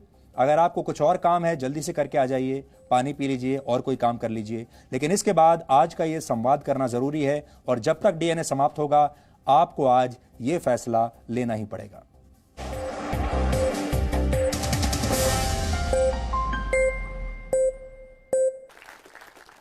आपकी बात पहुंचेगी, आपका सेंटीमेंट पहुंचेगा, और मैं समझता हूं कि इस देश को जो चलाने वाले मेरे ख्याल से 70-80 हज़ार से ज़्यादा पूरे देश में लोग नहीं हैं। उसमें से 30-35 हज़ार दिल्ली में रहते हैं। सारे अंग्रेज़ी की टांग तोड़ते हैं, अंग्रेज़ी बोलते हैं, अंग्रेज़ी में ही सोचते हैं। वो सोच भी नहीं सकते। चलो बोलने की भाषा, मैं किसी भाषा को गलत नहीं समझता हूँ, लेकिन वो सोच भी वही है। उनकी सोच क्या है कि everything imported is very good, everything made here is useless. इस सोच को हमें बदलना होगा। मेरा ख्याल एज ए यूथ आप लोग उसमें बहुत सहायक बन सकते हो। No signal, no worry. Presenting Z News app with live TV, latest updates and expert opinion. Available on Google Play and App Store. Download it now.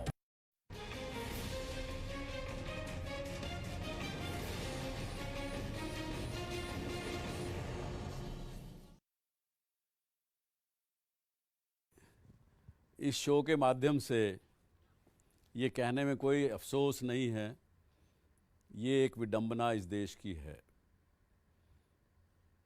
जिसको हम दुर्भाग्य का भी नाम दे सकते हैं।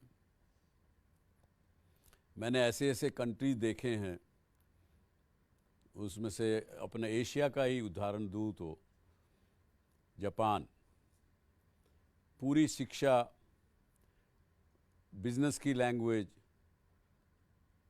इवन टेक्निकल इंस्टीट्यूशंस की लैंग्वेज, प्रोफेशनल कॉलेजेस की लैंग्वेज जापानीज़ में है।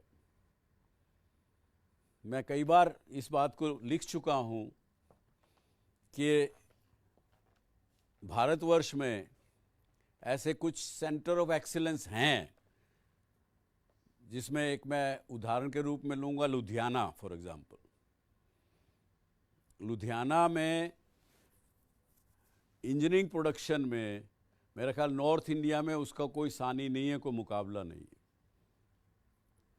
और जो वो व्यक्ति खराद पे, लेक पे, फोर्जिंग मशीन्स पे, जिन पे जो लोग वहाँ काम करते हैं, कभी आप देखिए जाके। और अगर मैं डायरेक्टर साहब को भी कहूँगा कि कभी आपकी जी न्यूज़ में और जी मीडिया में दिखाएं कि वो एक वहाँ पे दूसरी, चौथी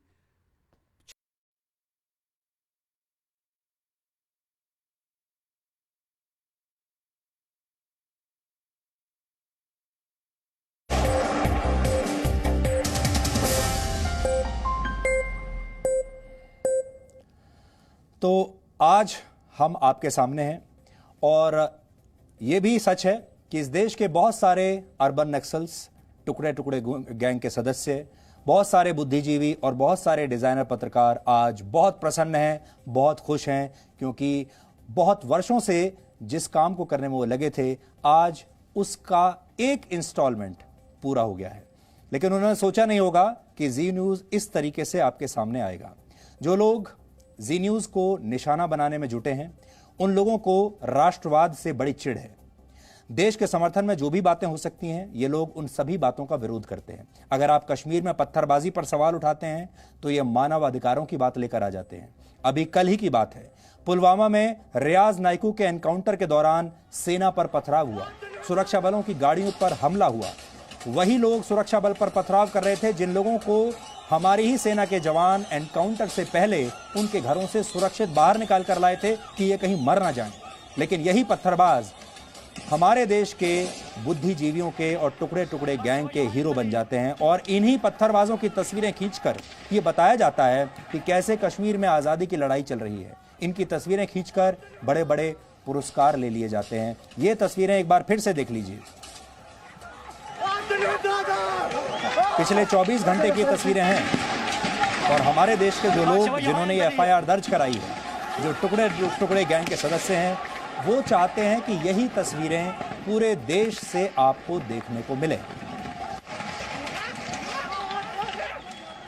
अब आप याद कीजिए, जब नया नागरिकता कानून आया था CAA, उस दौरान आपको दिल्ली में भी ऐसी तस्वीरें देखने को मिल रही थी, मुंबई में भी ऐसी तस्वीरें देखने को मिल रही थी, देश के हर कोने में आपको ऐसी ही तस्वीरें देखने को मिल रही थी। ऐसा लगता था जैसे आप हर जगह, हर शहर में एक नया कश्मीर निकल कर आ गया। वर्षों पहले जो पत्थरबाजी कश्मीर में होती थी, वो दिल्ली में हो रही थी, देश के बाकी बड़े बड़े शहरों में हो रही थी।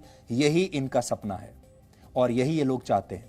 इनकी तस्वीरें खींचकर यह बताया जाता है कैसे कश्मीर में लोग संघर्ष कर रहे हैं, कैसे सुरक्षा बल अत्याचार कर रहे हैं, और इन्हीं तस्वीरों को खींचकर इन्हें मानव अधिकारों की लड़ाई का प्रतीक बनाकर फिर पुलित्जर पुरस्कार जीत लिए जाते हैं और बड़े बड़े नेता, बुद्धिजीवी, डिजाइनर, पत्रकार इसी के दम पर अपनी दुकानें चलाते हैं। इन सब लोगों के लिए ये एक इंडस्ट्री है, ये एक उद्योग है और हमारे जैसे लोग इनके इस उद्योग को बंद कराने में लगे हैं। हम इनके दुकानों की शटर गिराने में लगे हुए हैं, इसलिए हम इन्हें चुभते हैं।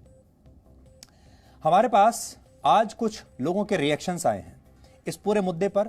हमारे देश के कुछ नेता भी आपसे बात करना चाहते हैं, कुछ और लोगों ने भी हमें अपनी प्रतिक्रियाएं भेजी हैं। आगे बढ़ने से पहले हम चाहते हैं कि आप इन प्रतिक्रियाओं को भी देखें। सुधीर चौधरी जी के ऊपर जो सीपीआई द्वारा एक जो एफआईआर लगाया है केरला में, मैं उसकी भर्त्सना करता हूं। सुधीर चौधरी एक बेबाक पत्रकार हैं और हर बात को वो बड़े बेबाकी से रखते हैं। उन्होंने इस प्रकार के कई विषय उठाए जो कि लोगों को शायद अच्छे नहीं लगे होंगे और ये फ्रीडम ऑफ एक्सप्रेशन है। अगर प्रेस इस प्रकार के विषय नहीं उठाएगी तो कौन उठाएगा?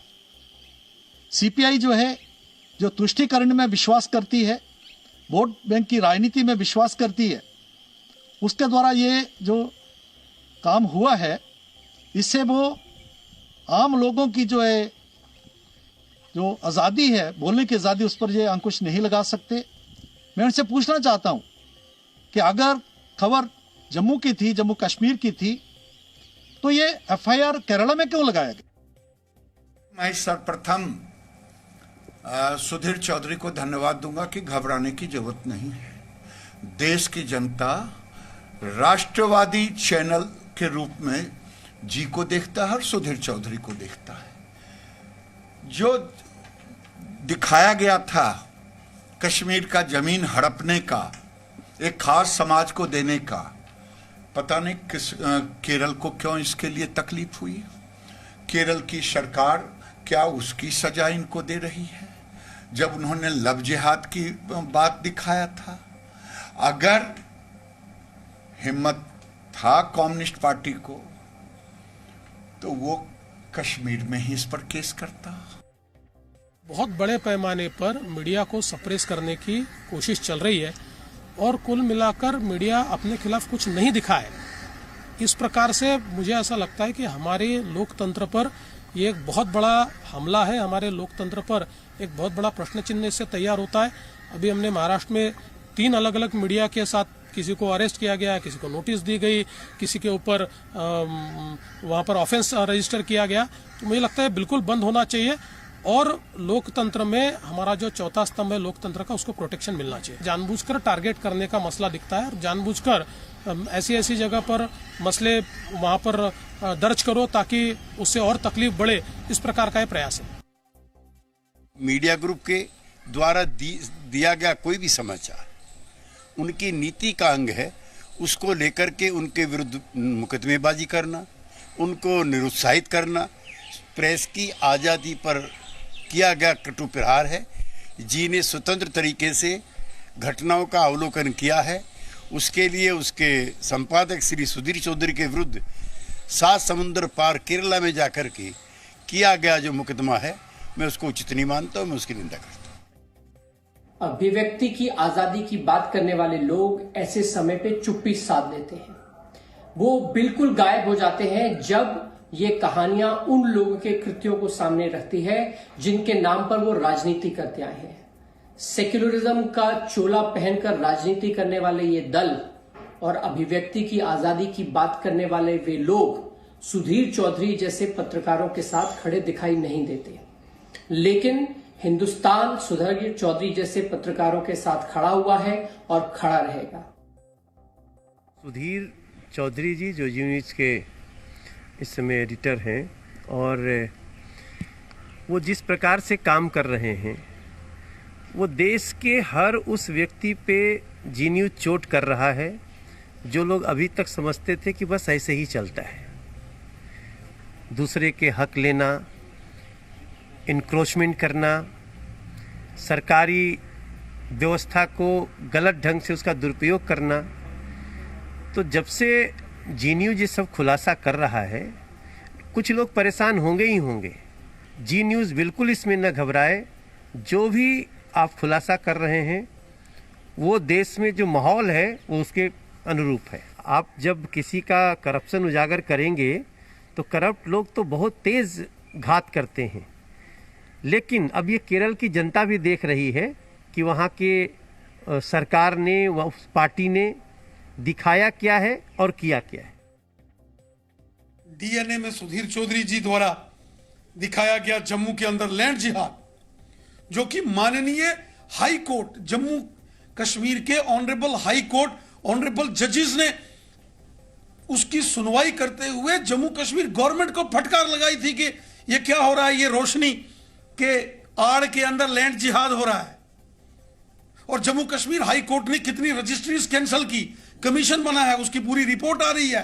पूरा पॉलिटिकल माफिया इसमें इन्वॉल्व है और उसकी आड़ में केरल के अंदर कम्युनिस्ट पार्टी के यूथ विंग एफआईआर लगाएगा। ये दुख कोई और है, दर्द कोई और है।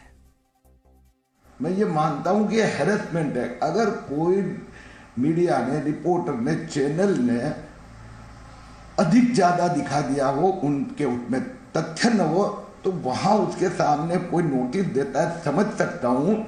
लेकिन ये तो टेररिज्म क्रिएट करना, यानी 10 जगह पे, देश भर में अलग अलग जगह पे उसके खिलाफ कंप्लेंट करवाना और उसके ऊपर एक मानसिक और फिजिकल दबाव पैदा करना, मुझे लगता है कि इस बारे में संसद ने भी सोचना पड़ेगा। ऐसे पत्रकार जो हैं बड़ी बड़ी ताकतों की कुर्सी हिला दी है, जिन्होंने हमारे देश को लूटा, जिन्होंने हमारे देश में स्कैम्स किए, और चूंकि इनके तख्तपोश हिल गए हैं, इनके हाथ से पावर जा चुका है, ये लोग परेशान हैं और अपनी पूरी ताकत लगा रहे हैं किसी तरीके से ये ईमानदार पत्रकारों को डराने में, ईमानदार पत्रकारों को धमकाने में। लेकिन मुझे इस बात का पूरा यकीन है कि ये धमकियां, ये डराना एक ईमानदार पत्रकार या कोई भी ईमानदार शख्स को उसको असर नहीं करेगा। सुधीर जी, आप बिल्कुल चिंता मत करिए, यह पूरा देश आपके साथ है। आपका चैनल धन्यवाद का पात्र है और सुधीर चौधरी जी तो बहुत ही धन्यवाद के पात्र हैं। आप लोग बहुत मेहनत से ऐसे ऐसे रहस्यों को उद्घाटन करके आते हैं, उन बिंदुओं को उठाते हैं जिन्हें कोई उठा नहीं सकता। तो मैं हृदय से आपके चैनल का और सुधीर जी का आभार व्यक्त करता हूं। और जो एफआईआर हुई है केरला में, यह व्यक्ति के आज़ादी पर सीधा प्रहार है, उसकी निंदा करता हूं। जी न्यूज एक ऐसा चैनल है जो सत्य को उद्घाटन करता रहता है, वो चाहे जम्मू कश्मीर का हो, चाहे बंगाल का हो, और चाहे वो केरल का हो या हिंदुस्तान में कहीं का भी हो। जो सच्चाई को प्रकट करने का प्रयास करता है, तो कहीं न कहीं केरल की सरकार के मन में डर लगता है। इसीलिए जी न्यूज के श्री सुधीर चौधरी के खिलाफ उन्होंने अभिव्यक्ति आज़ादी पर ही प्रहार किया और एफआईआर दर्ज की। सुधीर चौधरी जी एक प्रतिष्ठित पत्रकार हैं और जी न्यूज एक प्रतिष्ठित नेशनल न्यूज चैनल है जो पूरे देश में देखा जाता है और वो सच दिखाता है। अब जिस तरह सुधीर चौधरी जी पर एफआईआर दर्ज किया है, ये दुर्भाग्यपूर्ण है। केरल की सरकार को चेताते हैं कि कम्युनिस्ट पार्टी की सरकार इस तरह से कोई राष्ट्रवादी पत्रकार के साथ इस तरह जुल्म, ज्यादती और एफआईआर करेगी तो देश चुप नहीं बैठने वाला है। तो आपने देखा, ये खबर आई जम्मू से और एफआईआर हुई केरल में। इस समय देश के करोड़ों लोग, यानी आप सब डीएनए देख रहे हैं और हमें लगातार समर्थन दे रहे हैं। इससे ज्यादा खुशी की बात क्या हो सकती है, और यही हमें साहस देता है। इस समय ट्विटर पर भी हमारे समर्थन में आप लोगों ने बहुत सारे हैशटैग ट्रेंड करवा रखे हैं, इसके लिए भी आपका बहुत बहुत शुक्रिया। इस समय ट्विटर पर जो टॉप 3 हैशटैग हैं वो सब जी न्यूज के समर्थन में है, और इस समर्थन के लिए हम आपको दिल से धन्यवाद कहना चाहते हैं। पूरे देश से हमारे समर्थन में जो प्रतिक्रियाएं आ रही हैं वो भी आज आप सबको सुननी चाहिए।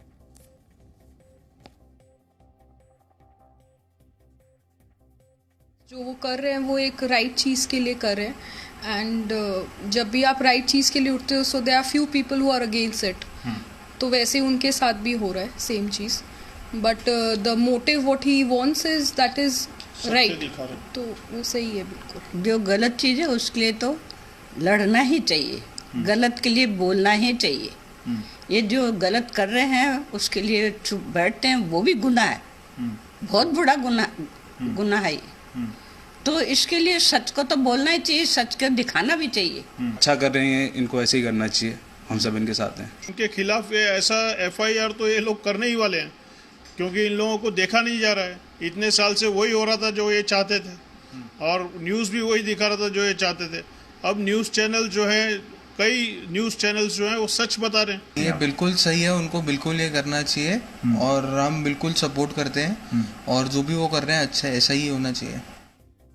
जी न्यूज़ आज दुनिया देखती है क्योंकि ये सच्चाई दिखाता है। जी न्यूज़ और इतने बड़े पत्रकार जो कि DNA में आके एक सच्चाई को दिखाते हैं, उसके ऊपर आप केस कर रहे हो।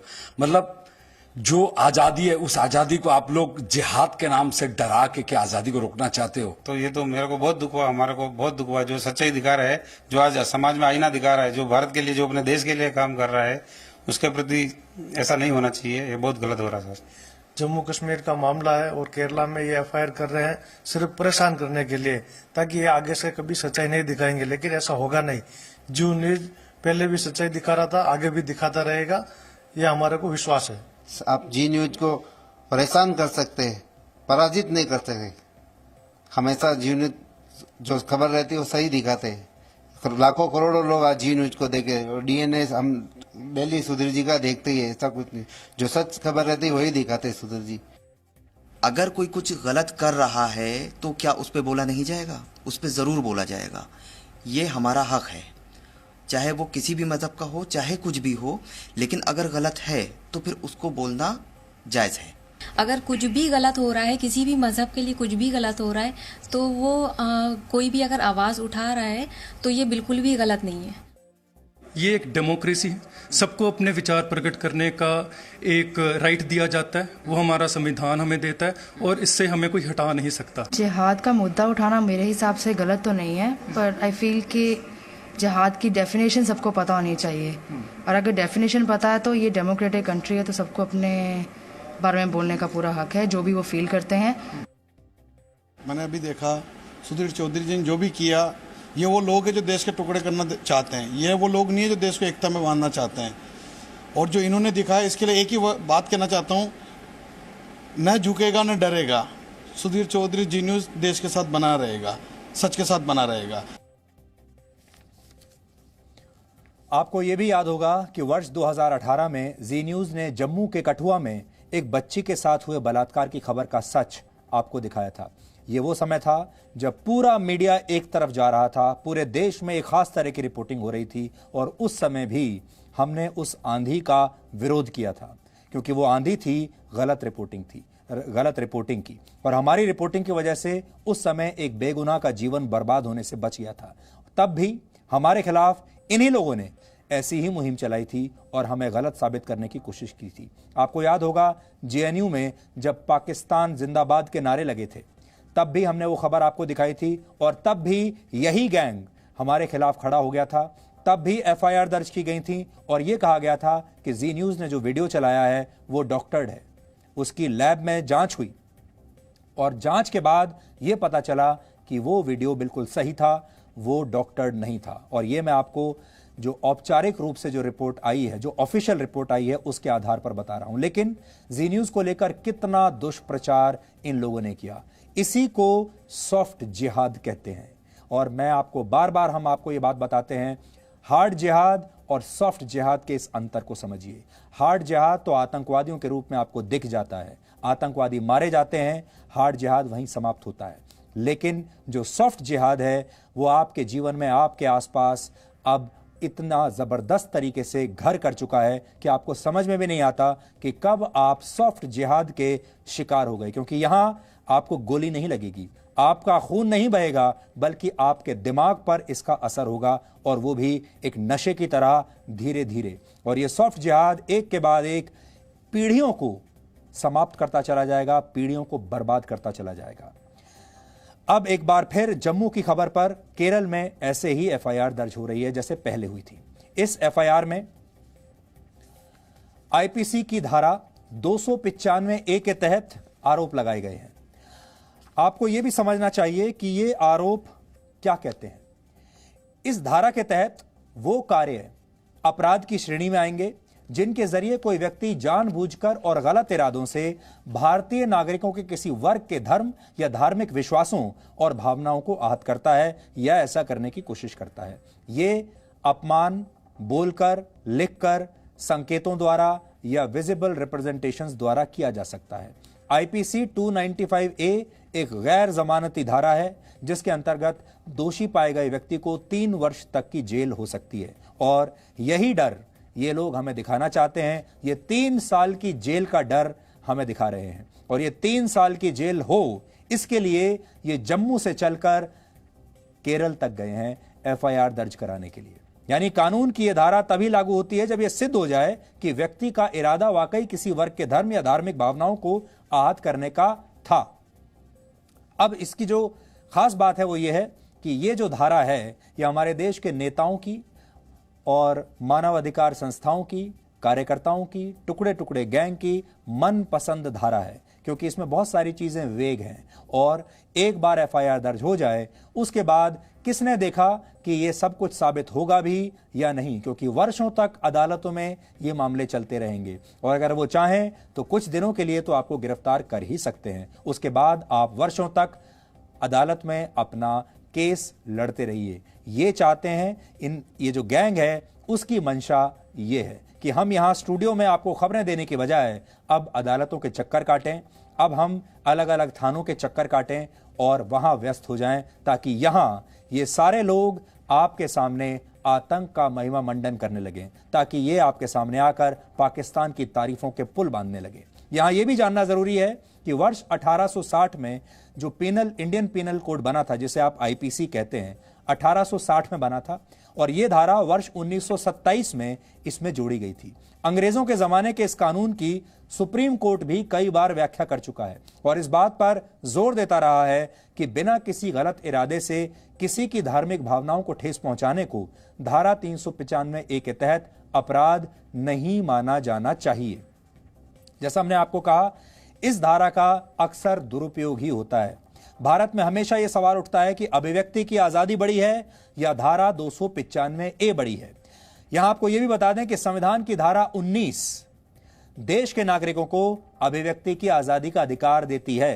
धारा 19(1)A कहती है कि भारत के हर नागरिक को अपने भावों और विचारों को व्यक्त करने का मूलभूत अधिकार प्राप्त है। यह मुझे भी प्राप्त है और इसी अधिकार का इस्तेमाल वो लोग भी करते हैं जो टिकटॉक पर भड़काऊ वीडियो डालते हैं, वो भी इसी धारा का इस्तेमाल कर रहे हैं। इसके तहत कोई भी व्यक्ति न सिर्फ विचारों का प्रचार प्रसार कर सकता है बल्कि किसी भी तरह की सूचना का आदान प्रदान करने का अधिकार भी वो रखता है। देश के सभी नागरिकों के साथ साथ प्रेस और मीडिया को भी अभिव्यक्ति की आजादी से जुड़े ये सभी अधिकार शामिल हैं, उन्हें दिए गए हैं। इसलिए ये जो पूरा प्रोपेगेंडा किया गया है ये सिर्फ आतंक को बढ़ावा देने के लिए, डर को बढ़ावा देने के लिए, और जैसा हमने आपको पहले कहा, जैसे इन मोहल्लों में पुलिस जाकर सहम जाती है, जैसे पुलिस वाले अपनी वर्दी को किसी तरह संभाल कर रखने में लग जाते हैं जब इन लोगों के सामने जाते हैं, जैसे आज हमारे डॉक्टर और हमारे हेल्थ वर्कर्स इन मोहल्लों में जाने में डर रहे हैं, अब ये लोग चाहते हैं कि मीडिया भी वैसे ही डरे। अभी तक तो आपने देखा होगा कि हम ये रिपोर्टिंग करते हैं आपके सामने कि देखिए इस मोहल्ले में इस डॉक्टर की, इस हेल्थ वर्कर की, इस पुलिस वाले की पिटाई हो गई और ये गलत है। अब उन्होंने सोचा कि इन सबको तो हमने डरा दिया, सिर्फ मीडिया में कुछ लोग बचे हैं, अब इनको भी अपना शिकार बना लिया जाए। और आखिर में हम आपको एक बार फिर से जिहाद का सच जरूर बताना चाहते हैं। उससे पहले हम आपसे कुछ सवाल पूछेंगे। सवाल यह है, अगर कोई जिहाद का नाम लेता है तो इन लोगों को बुरा क्यों लगता है? जिहाद का नाम लेने पर ये लोग असहनशील क्यों हो जाते हैं? जिहाद के बारे में कोई बात क्यों नहीं कर सकता? क्या संविधान में लिखा है कि आप जिहाद पर बोल नहीं सकते? किस कानून में लिखा है कि जिहाद पर बात नहीं कर सकते? ये कैसे तय हुआ कि जिहाद पर बात करने से किसी की धार्मिक भावनाएं आहत होती हैं? इस्लाम के मुताबिक जिहाद का अर्थ है पवित्र युद्ध, जिसकी एक व्याख्या यह भी है कि कोई भी इंसान जब अपने अंदर की बुराइयों के खिलाफ संघर्ष करता है तब वो एक पवित्र संघर्ष करता है, और इस्लाम में इसे ही सबसे बड़ा जिहाद कहा गया है। लेकिन यह परिभाषा सिर्फ इस्लाम की पवित्र किताबों में ही बंद होकर रह गई है। इस्लाम के ठेकेदारों ने इसकी जो नई और गलत परिभाषा गढ़ी है वो आज आपको समझनी चाहिए। इतिहासकार सैयद अतहर अब्बास रिजवी की लिखी किताब खलजी कालीन भारत में लिखा गया है कि जिहाद का मतलब होता है इस्लाम के प्रसार के लिए युद्ध। इस किताब में यह भी लिखा है कि आमतौर पर सुल्तान अपनी सभी लड़ाइयों को जिहाद कहते थे। इसका मतलब यह हुआ कि मध्यकाल से ही जिहाद का सुविधा के मुताबिक इस्तेमाल होता रहा। आज दुनिया भर के आतंकवादी बेकसूर लोगों की हत्या को धर्म युद्ध का नाम देते हैं और इसे जिहाद कहते हैं। इसी इस्लाम के आधार पर आज भी आपको बहुत सारे लोग ये कहते हैं कि कोरोना वायरस उनका कुछ बिगाड़ नहीं सकता। यह भी इसी का हिस्सा है। कट्टरता और हिंसा के रास्ते पर चलने वाले खुद को जिहादी कहते हैं और इस बात का प्रचार करते हैं कि ऐसे जिहाद से जन्नत मिलती है और जन्नत में 72 हूरें उनका इंतजार करती हैं। ये जो आतंकवादी नायकू कल मारा गया है, ये तो अब इसको खुद समझ में आ गया होगा कि ये मरने के बाद जन्नत में गया है और इसे 72 हूरें मिली हैं या नहीं मिली हैं। लेकिन जो बात हम आपके सामने कर रहे हैं, अब ये बात कहने की हिम्मत इस देश में कितने लोगों को रह जाएगी, कितने लोगों में रहेगी, ये आज आप सबको सोचना है। आज आप सबको तय करना है कि आप इस देश की दशा और दिशा क्या चाहते हैं। अब शहीद कौन कहलाएगा? जो एनकाउंटर में मारा गया आतंकवादी है उसे आप शहीद कहेंगे, या जिस बहादुर सैनिक ने आपके लिए शहादत दी है अब वो शहीद कहलाएगा? स्मारक अब आतंकवादियों के बनेंगे या हमारे बहादुर जवानों के बनेंगे? अब आपको ये तय करना है। और अब आखिर में आज का सवाल, आज आपको यह बताना है कि बांग्लादेश का राष्ट्रगान अमार सोनार बांग्ला किसने लिखा था। आप इस पर रिसर्च कीजिए और ब्रेक के बाद हम आपको इस सवाल का सही जवाब बताएंगे।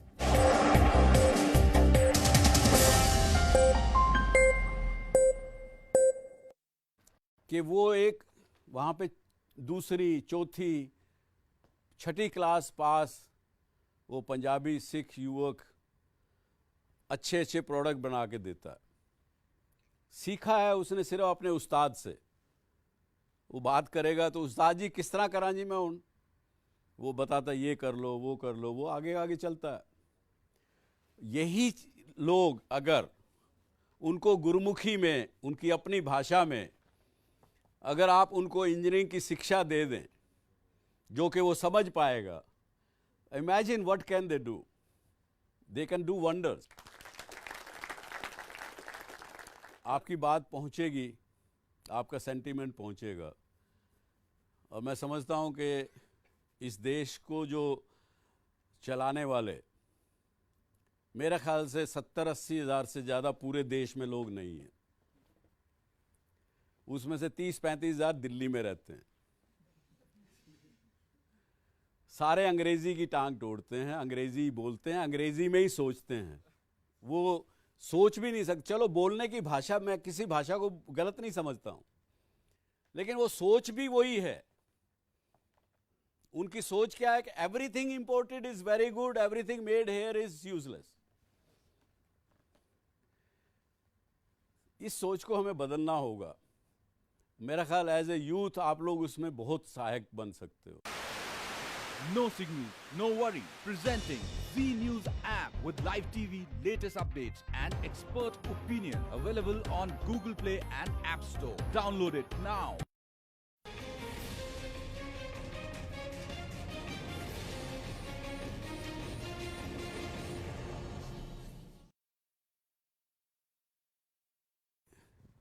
इस शो के माध्यम से ये कहने में कोई अफसोस नहीं है, ये एक विडंबना इस देश की है जिसको हम दुर्भाग्य का भी नाम दे सकते हैं। मैंने ऐसे ऐसे कंट्रीज देखे हैं, उसमें से अपने एशिया का ही उदाहरण दूं तो जापान, पूरी शिक्षा, बिजनेस की लैंग्वेज, इवन टेक्निकल इंस्टीट्यूशंस की लैंग्वेज, प्रोफेशनल कॉलेजेस की लैंग्वेज जापानीज़ में है। मैं कई बार इस बात को लिख चुका हूँ कि भारतवर्ष में ऐसे कुछ सेंटर ऑफ एक्सीलेंस हैं, जिसमें एक मैं उदाहरण के रूप में लूँगा लुधियाना फॉर एग्जांपल। लुधियाना में इंजीनियरिंग प्रोडक्शन में मेरा ख्याल नॉर्थ इंडिया में उसका कोई सानी नहीं है, कोई मुकाबला नहीं है। और जो वो व्यक्ति खराद पे, लेक पे, फोर्जिंग मशीन्स पे, जिन पे जो लोग वहाँ काम करते हैं, कभी आप देखिए जाके। और अगर मैं डायरेक्टर साहब को भी कहूँगा कि कभी आपकी जी न्यूज़ में और जी मीडिया में दिखाएं कि वो एक वहाँ पे दूसरी, चौथी, छठी क्लास पास वो पंजाबी सिख युवक अच्छे अच्छे प्रोडक्ट बना के देता है। सीखा है उसने सिर्फ अपने उस्ताद से। वो बात करेगा तो उस्ताद जी किस तरह करा जी मैं उन, वो बताता ये कर लो, वो कर लो, वो आगे आगे चलता है। यही लोग अगर उनको गुरुमुखी में, उनकी अपनी भाषा में, अगर आप उनको इंजीनियरिंग की शिक्षा दे दें जो कि वो समझ पाएगा, imagine what can they do, they can do wonders. आपकी बात पहुंचेगी, आपका सेंटीमेंट पहुंचेगा। और मैं समझता हूं कि इस देश को जो चलाने वाले, मेरे ख्याल से 70-80 हज़ार से ज़्यादा पूरे देश में लोग नहीं हैं। उसमें से 30-35 हज़ार दिल्ली में रहते हैं। सारे अंग्रेज़ी की टांग तोड़ते हैं, अंग्रेज़ी बोलते हैं, अंग्रेज़ी में ही सोचते हैं। वो सोच भी नहीं सकते। चलो बोलने की भाषा, मैं किसी भाषा को गलत नहीं समझता हूँ, लेकिन वो सोच भी वही है। उनकी सोच क्या है कि everything imported is very good, everything made here is useless. इस सोच को हमें बदलना होगा। मेरा ख्याल एज ए यूथ आप लोग उसमें बहुत सहायक बन सकते हो। No signal, no worry. Presenting Z News app with live TV, latest updates and expert opinion. Available on Google Play and App Store. Download it now.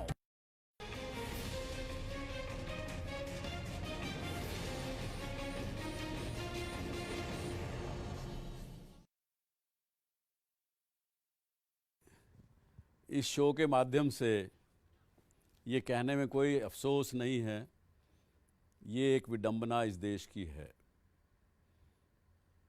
जिसको हम दुर्भाग्य का भी नाम दे सकते हैं। मैंने ऐसे ऐसे कंट्रीज देखे हैं, उसमें से अपने एशिया का ही उदाहरण दूँ तो जापान, पूरी शिक्षा, बिजनेस की लैंग्वेज, इवन टेक्निकल इंस्टीट्यूशंस की लैंग्वेज, प्रोफेशनल कॉलेजेस की लैंग्वेज जापानीज़ में है। मैं कई बार इस बात को लिख चुका हूँ कि भारतवर्ष में ऐसे कुछ सेंटर ऑफ एक्सीलेंस हैं, जिसमें एक मैं उदाहरण के रूप में लूँगा लुधियाना फॉर एग्जांपल। लुधियाना में इंजीनियरिंग प्रोडक्शन में मेरा ख्याल नॉर्थ इंडिया में उसका कोई सानी नहीं है, कोई मुकाबला नहीं है। और जो वो व्यक्ति खराद पे, लेक पे, फोर्जिंग मशीन्स पे, जिन पे जो लोग वहाँ काम करते हैं, कभी आप देखिए जाके। और अगर मैं डायरेक्टर साहब को भी कहूँगा कि कभी आपकी जी न्यूज़ में और जी मीडिया में दिखाएं कि वो एक वहाँ पे दूसरी, चौथी, छठी क्लास पास वो पंजाबी सिख युवक अच्छे अच्छे प्रोडक्ट बना के देता है। सीखा है उसने सिर्फ अपने उस्ताद से।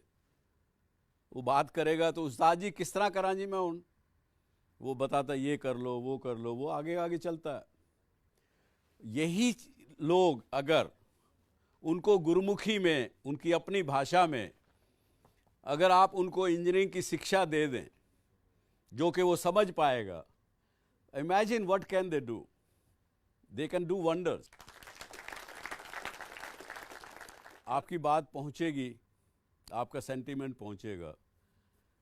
और मैं समझता हूं कि इस देश को जो चलाने वाले, मेरे ख्याल से 70-80 हज़ार से ज़्यादा पूरे देश में लोग नहीं हैं। उसमें से 30-35 हज़ार दिल्ली में रहते हैं। सारे अंग्रेज़ी की टांग तोड़ते हैं, अंग्रेज़ी बोलते हैं, अंग्रेज़ी में ही सोचते हैं। वो सोच भी नहीं सकते। चलो बोलने की भाषा, मैं किसी भाषा को गलत नहीं समझता हूँ, लेकिन वो सोच भी वही है। उनकी सोच क्या है कि everything imported is very good, everything made here is useless. इस सोच को हमें बदलना होगा। मेरा ख्याल एज ए यूथ आप लोग उसमें बहुत सहायक बन सकते हो। No signal, no worry. Presenting V News app with live TV, latest updates and expert opinion. Available on Google Play and App Store. Download it now.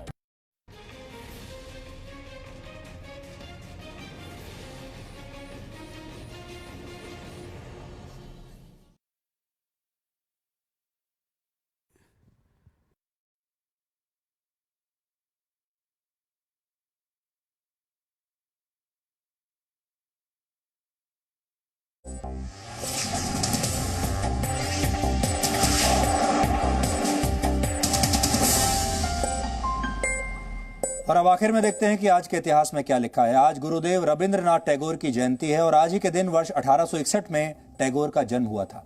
Bharat का राष्ट्रगान जन गण मन उनकी ही रचना है। रविंद्रनाथ टैगोर को महात्मा गांधी गुरुदेव कहा करते थे। वो नोबेल पुरस्कार जीतने वाले पहले भारतीय थे। उन्हें अपनी काव्य रचना गीतांजलि के लिए वर्ष 1913 में साहित्य का नोबेल पुरस्कार मिला था। सिर्फ 8 वर्ष की उम्र में टैगोर ने अपनी पहली कविता लिखी थी और 16 वर्ष की उम्र में उनकी कविताओं का पहला संग्रह प्रकाशित हो गया था।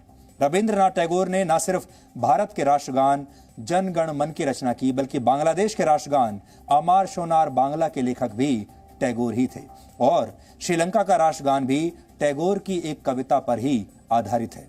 इसके अलावा उन्होंने 2000 से अधिक गीतों की रचना की थी, जिसे रविंद्र संगीत के नाम से जाना जाता है। गीतांजलि और गोरा उनकी अनमोल रचनाओं में शामिल हैं।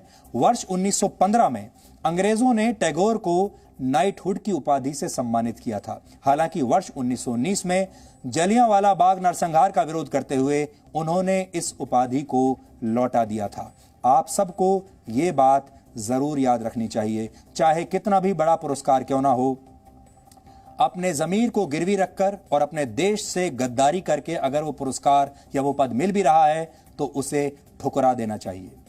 सेकेंड वर्ल्ड वॉर के दौरान आज ही के दिन वर्ष 1945 में जर्मनी ने विपक्षी देशों के सामने बिना किसी शर्त के आत्मसमर्पण किया था। 8 मई को आधिकारिक तौर पर इस आत्मसमर्पण की घोषणा की गई थी और इसके साथ ही यूरोप में 6 वर्षों से चल रहा युद्ध खत्म हो गया था। इस खबर के सामने आने के बाद लंदन की सड़कों पर 10 लाख से ज्यादा लोगों ने खुशियां मनाई थी। हालांकि इसके बाद भी सेकेंड वर्ल्ड वॉर को पूरी तरह से खत्म होने में कई महीने लग गए थे। वर्ष 1952 में आज ही के दिन पहली बार इलेक्ट्रॉनिक डिवाइसेस में इस्तेमाल होने वाले इंटीग्रेटेड सर्किट का कॉन्सेप्ट दुनिया के सामने रखा गया था। जेफरी डमर ने इंटीग्रेटेड सर्किट के इस सिद्धांत को अमेरिका की राजधानी वॉशिंगटन डीसी में प्रदर्शित किया था। इंटीग्रेटेड सर्किट एक ऐसा इलेक्ट्रॉनिक कंपोनेंट होता है जिसमें एक छोटे से सर्किट में कई छोटे ट्रांजिस्टर्स लगाए जाते हैं, जिसके कारण इसका आकार बहुत छोटा हो जाता है और इसमें बिजली की खपत भी बहुत कम होती है। इस सर्किट को लगभग हर आधुनिक कंप्यूटर का आधार माना जाता है। वर्ष 1946 में आज ही के दिन सिर्फ 20 कर्मचारियों के साथ टोक्यो टेलीकम्युनिकेशंस इंजीनियरिंग कॉरपोरेशन की स्थापना हुई थी। इसके बाद वर्ष 1958 में इस कंपनी का नाम बदलकर सोनी रख दिया गया। सोनी एक लैटिन शब्द सोनस पर आधारित है, जिसका मतलब होता है साउंड यानी आवाज। वर्ष 1979 में सोनी ने एक पोर्टेबल म्यूजिक प्लेयर यानी वॉकमैन लॉन्च किया था और कुछ ही समय में वॉकमैन पूरी दुनिया में मशहूर हो गया था। शायद आपने भी म्यूजिक सुनने के लिए वॉकमैन का इस्तेमाल जरूर किया होगा अगर आप पिछली पीढ़ी के हैं। अब की पीढ़ी में जो लोग हैं वो शायद इसके बारे में नहीं जानते होंगे। आज की तारीख में Sony company electronics, gaming, entertainment और फाइनेंशियल सर्विसेज के क्षेत्र में काम करती है। और मुंबई में आज ही के दिन वर्ष 1907 में बिजली से चलने वाली ट्राम सेवा की शुरुआत हुई थी। हालांकि इससे पहले ट्राम को 6 से 8 घोड़े मिलकर खींचा करते थे। इसके बाद Bombay electric supply and tramways company यानी बेस्ट ने इलेक्ट्रिक ट्राम की शुरुआत की थी। मुंबई में करीब 57 वर्षों तक सेवा देने के बाद 31 मार्च 1964 को रात 10 बजे इस ट्राम का मुंबई में आखिरी बार संचालन किया गया था। तब यह ट्राम बोरीबंदर और दादर स्टेशन के बीच चली थी। अब बोरीबंदर का नाम छत्रपति शिवाजी टर्मिनस है। तो डीएनए में आज इतना ही। अब आपसे हमारी मुलाकात होगी कल रात 9 बजे। तब तक आप खुश रहिए, सुरक्षित रहिए, स्वस्थ रहिए और किसी भी लोकतंत्र के लिए स्वतंत्र मीडिया बहुत जरूरी है। ये बात आप हमेशा याद रखिए और अब समय आ गया है जब आपको देश के बारे में खुद ही फैसला लेना होगा। नमस्कार।